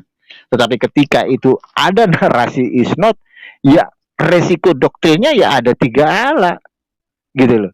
Ini yang dinamakan bahwa Trinitas itu menolak yang namanya silogisme. Jadi ketika tema itu diangkat monoteistik yang mutlak dengan Trinitas yang bisa dibicarakan secara logika, bagaimana mungkin bisa dibicarakan bahwa Trinitas itu masuk di dalam satu narasi silogisme ketika ada 3 pribadi Allah yang sama-sama omnipotenten, sama-sama transenden, sementara skema teologinya berkata bahwa Allah Bapa itu bukan Allah Anak bukan Allah Roh Kudus. Bagaimana bisa dikatakan satu? Enggak masuk di logika. Kalau kita ngebahas hakikat dari Allah, dari ketiga pribadi tersebut, Bapa itu hakikatnya Allah, Putra itu hakikatnya Allah, Roh Kudus itu hakikatnya Allah. Dari semuanya itu 3 pribadi itu berbeda. Ya terimalah risikonya triteisme gitu loh. Makanya ketika mereka berkata ada satu perdebatan, bagaimana mungkin 3 pribadi Allah yang berbeda bisa dikatakan satu? Maka Saint Augustinus menjawab, that is mystery. Itu misteri Trinitas. Dan jika ada orang yang bisa menjelaskan Trinitas, maka Trinitas bukan lagi misteri, kan gitu. Terus bagaimana mungkin Trinitas itu bisa dikatakan 3 pribadi yang tidak bisa dipisahkan? Ketika sang hypostatic union yang adalah Yesus, dia disalibkan. Apakah pribadi Trinitas itu terpisah? Terpisah. Ketika Yesus bernarasi, ketika dia disalib, Eloi, Eloi, lama azzaftani, Allahku, Allahku, mengapa engkau meninggalkan aku? Itu Allah meninggalkan tubuh Yesus enggak? Meninggalkan. Terpisah dia dengan Allah. Bagaimana mungkin Trinitas itu enggak bisa dipisah-pisahkan? Toh realitanya terpisah. Kenapa kok terpisah, Bang Valen? Ya bagaimana mungkin Yesus bisa mati, coy? Bagaimana Yesus bisa mati, bosku? Di dalam diri Yesus ada 2 natur. Natur manusia dan natur Allah. Nah, makanya Allah terpisah. Allah nggak berhak disalib dong. Itu secara rasional kan gitu. Kalau natur kealahan Yesus tetap di dalam diri Yesus, Yesus nggak bisa mati loh. Natur dia, natur Allah ada dalam diri Yesus, nggak bisa mati. Makanya ketika Yesus berkata, Eloi, Eloi, lama zaftani, Allahku, Allahku, mengapa meninggalkan aku? Artinya, pemahaman Trinitas yang berangkat dari Athanasius, 3 pribadi yang tidak bisa dipisahkan, harus mengakui bahwa doktrin itu salah. Buktinya apa? Realita. Kita ngomongin realita, fakta di lapangan. Yesus terpisah dari natur kealahan dia. Makanya dia ngomong, Allahku, mengapa engkau meninggalkan aku? Nanti di framing lagi, itu nubuatan dari Raja Daud. Gak mungkin, bosku. Gak mungkin orang Yesus saja, kuserahkan nyawaku ke dalam tanganmu. Ketika ada satu kronologis di Sungai Yordan, itu 3 pribadi yang terpisah, 3 entitas yang terpisah. Ada suara, ada Roh Kudus seperti burung merpati, ada Yesus. Itu yang bersuara siapa? Hashem, kan gitu. Terus ada Roh Kudus seperti burung merpati, Yesusnya dibaptis. Terdengarlah suara dari sorga, inilah my son, inilah anakku. Itu suara nggak ngomong, inilah Allah pribadi kedua dari Trinity, nggak ada. Tetapi bernarasi bahwa itu anak, gitu loh. Bahkan kesimpulan dari Injil Yohanes menarasikan bahwa Yesus itu anak Allah, bukan Allah anak, gitu loh. Jadi yang mau rasional siapa, kan gitu. Ya pastilah kita maunya rasional, tetapi lagi-lagi Trinitas itu sangat menolak yang namanya silogisme. Lah kalau mereka menerima silogisme, Ya, bukan lagi kebagaimanaan Allah. Ini khusus ngomongin jumlah loh. Makanya Paulus itu dia berbicara khusus spesifik jumlah. Hanya ada satu Allah saja, yaitu Bapa. Bagaimana mungkin ada 3 pribadi yang Allah, sementara Paulus menegaskan hanya ada satu Allah saja, yaitu Bapa. Oke, terima kasih. Lanjut. Jadi menyerang Trinitas itu tanpa merepresentasikan pengertian Kristen itu sulit ya. Jadi yang diserang Bro Valen ini kan asumsi dia tentang Trinitas Kristen, yang Kristen tidak percaya seperti itu, lalu dia menyerang. Ya jatuhnya juga ya sama-samalah dengan itu, apa namanya, apologet Islam itu. Mereka mengkarikatur kristologi Kristen, Trinitas, ya, dan lain sebagainya. Lalu mereka serang karikatur mereka sendiri. Itu yang saya tangkap, ya. Dan dari apa yang dinyatakan Pak Felix, nggak ada hubungannya itu kalau bicara Thomas Aquinas dengan seluruh penjelasan saya tadi, juga dengan mengutip Wayne Grudem atau apa, itu terlalu jauh itu, ya. Jadi sederhananya begini. Bro Valen bisa membedakan dengan jelas pengertian substansi Kristen mengenai substansi dalam pengertian Trinitas dengan hipostasis atau pribadi atau tidak, ya. Substansi keilahian adalah sifat-sifat keilahian. Maha hadir, ya, tidak terbatas, kudus, baik, dan seterusnya, ya. Seluruh kualitas keilahian ini hanya ada satu kualitas keilahian Allah, dan bukan dua, bukan tiga, bukan berapa, hanya ada satu. Dan kualitas keilahian ini itu yang dimiliki Bapa, sekaligus itu yang dimiliki Anak, Logos, sekaligus itu yang dimiliki Roh Kudus. Ya, kalau satu substansi yang dimiliki bersama secara identik, bagaimana bisa terpisah? Coba pikirnya, yang nggak logis di mana di sini? Keterpisahan macam apa di sini? Nggak ada sama sekali. Nggak ada keterpisahan di sana. Nah, yang berbeda itu kan hipostasisnya, pribadi Bapa, Anak, dan Roh Kudus. Tapi substansinya sama. Satu dan sama, identik. Jangan berpikir ada Bapa yang terpisah dari Logos, Bapa tidak terbatas. Anak juga terpisah dari Bapa, tapi dia juga tidak terbatas. Roh Kudus terpisah dari Bapa dan Anak, itu juga tidak terbatas. Ini konyol kalau begitu.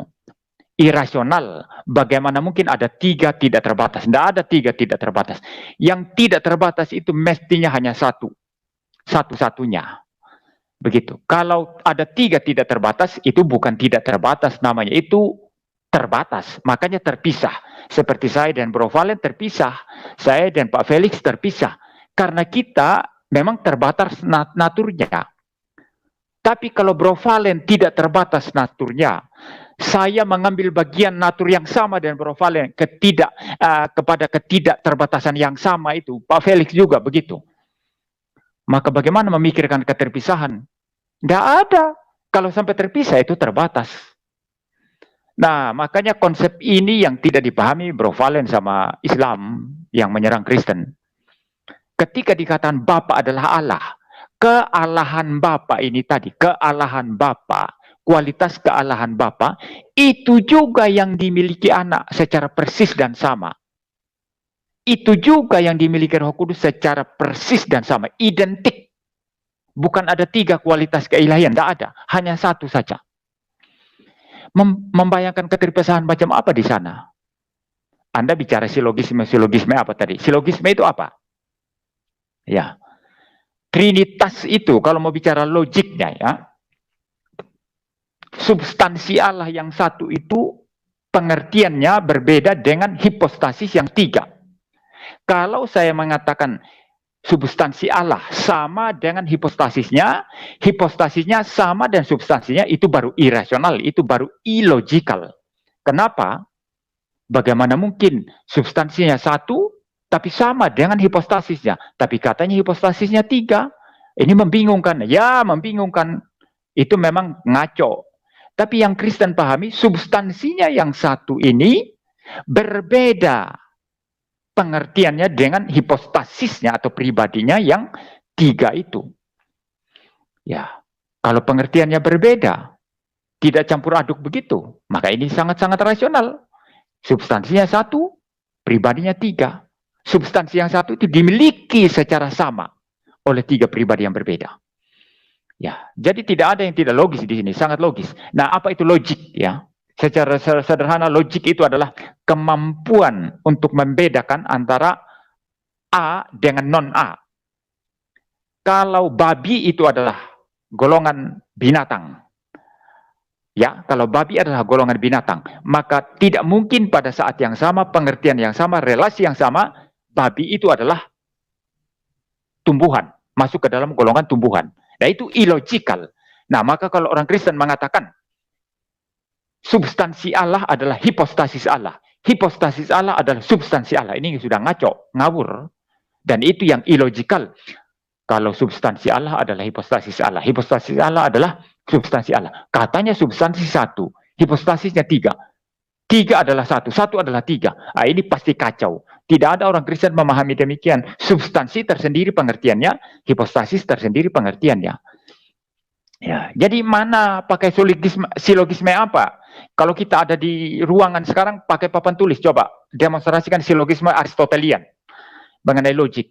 Dan saya akan menunjukkan tidak ada satupun yang melanggar hukum logika daripada pengertian Trinitas. Tidak ada itu. Tapi dari monoteisme mutlak, di sana ada banyak pertanyaan-pertanyaan logik yang nggak mungkin bisa dijawab. Ya, monoteisme mutlak. Allah hanya satu pribadi mutlak.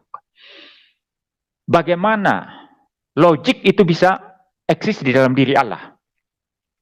Itu pertama. Logik bagaimana bisa eksis? Kalau antara yang satu pribadi itu tidak bisa dibedakan dengan sesuatu yang lain.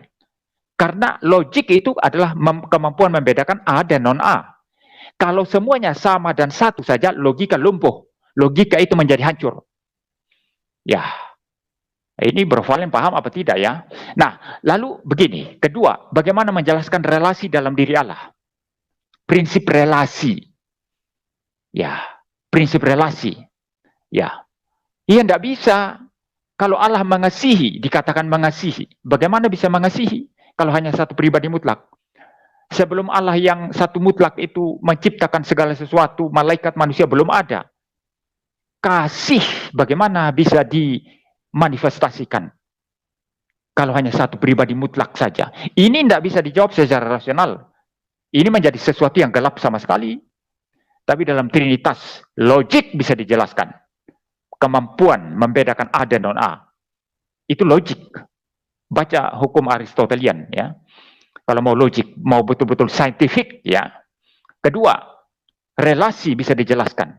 Kasih, relasi kasih bisa dijelaskan. Memang karena ada kejebakan pribadi, maka kasih dimungkinkan. Kasih memutlakan adanya minimal 2 pribadi yang berbeda. Subjek dan objek. Seperti itu.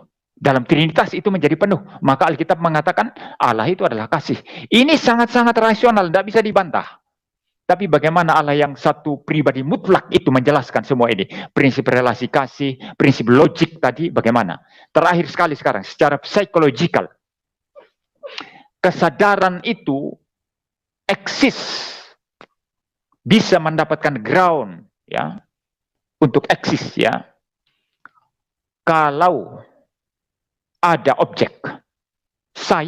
Kesadaran saya ini tidak bisa berdiri sendiri tanpa objek di luar diri saya.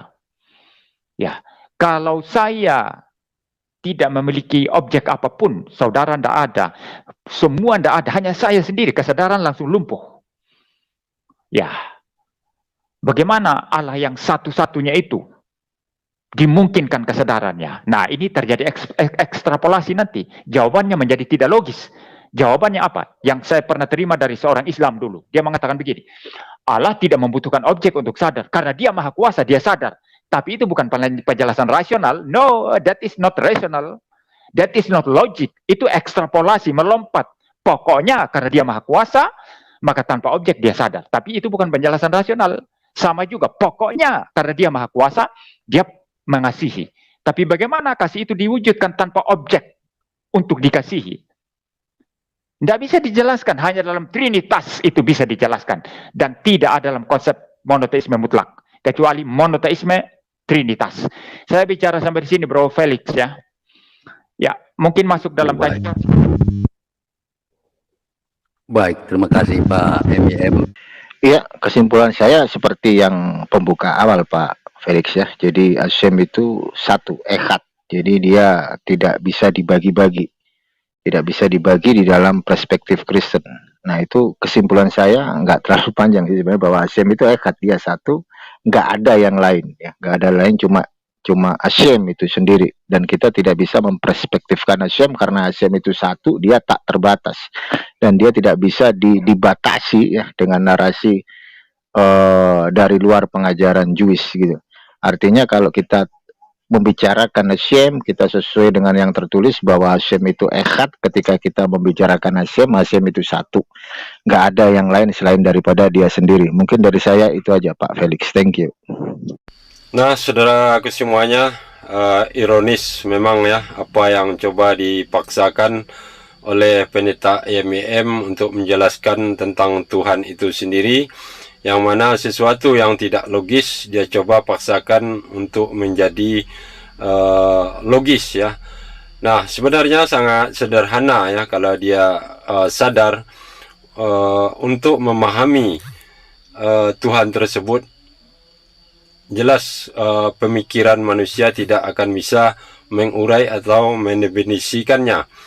Seperti contohnya saja di alam semesta ini, sampai saat ini yang namanya molekul yang paling kecil yaitu atom ya, sampai detik ini tidak ada satupun ilmuwan yang mampu untuk meneliti atau menjelaskan lebih jauh tentang inti atom tersebut. Nah, kemudian juga contoh lagi, sampai saat ini tidak ada juga seorang ilmuwan yang bisa menentukan di mana sudut dari bumi ini ya, atau alam semesta ini. Nah, bagaimana mungkin seorang pendeta MEM ini menjelaskan yang menciptakan segala sesuatunya di alam semesta ini dengan mengatakan bahwa Tuhan tersebut mempunyai anak dan juga Roh Kudus ya. Nah, disinilah letak kekacauan pemahaman pendeta MEM yang tidak bisa kita terima secara logis ya, karena memang itu mustahil untuk bisa dibuktikan klaimnya tersebut.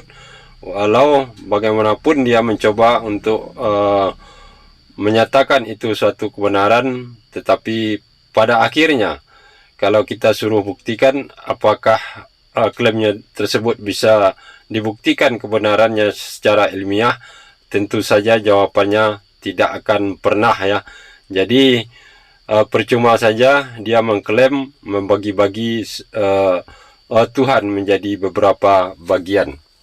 Dan apabila pendeta MEM ini terus memaksakan ya pemahamannya seperti itu untuk menjelaskan tentang Tuhan, ini sama saja artinya dia mengatakan bahwa Tuhan itu sama dengan materi ya, yang mana cuma materi yang bisa dijangkau oleh manusia.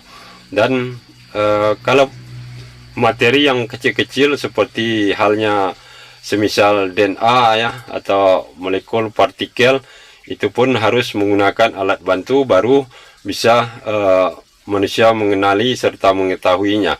Nah, ini Tuhan yang maha sang pencipta ya, yang tidak mempunyai bentuk apapun dan tidak berasal dari manapun, ini dicoba dijelaskan, bahkan dicoba diurai oleh seorang manusia yang pikirannya terbatas. Nah, apa yang disampaikan oleh saudara Palen, kita sangat setuju bahwa Tuhan tersebut tidak bisa dijelaskan atau didefinisikan berdasarkan pemikiran manusia.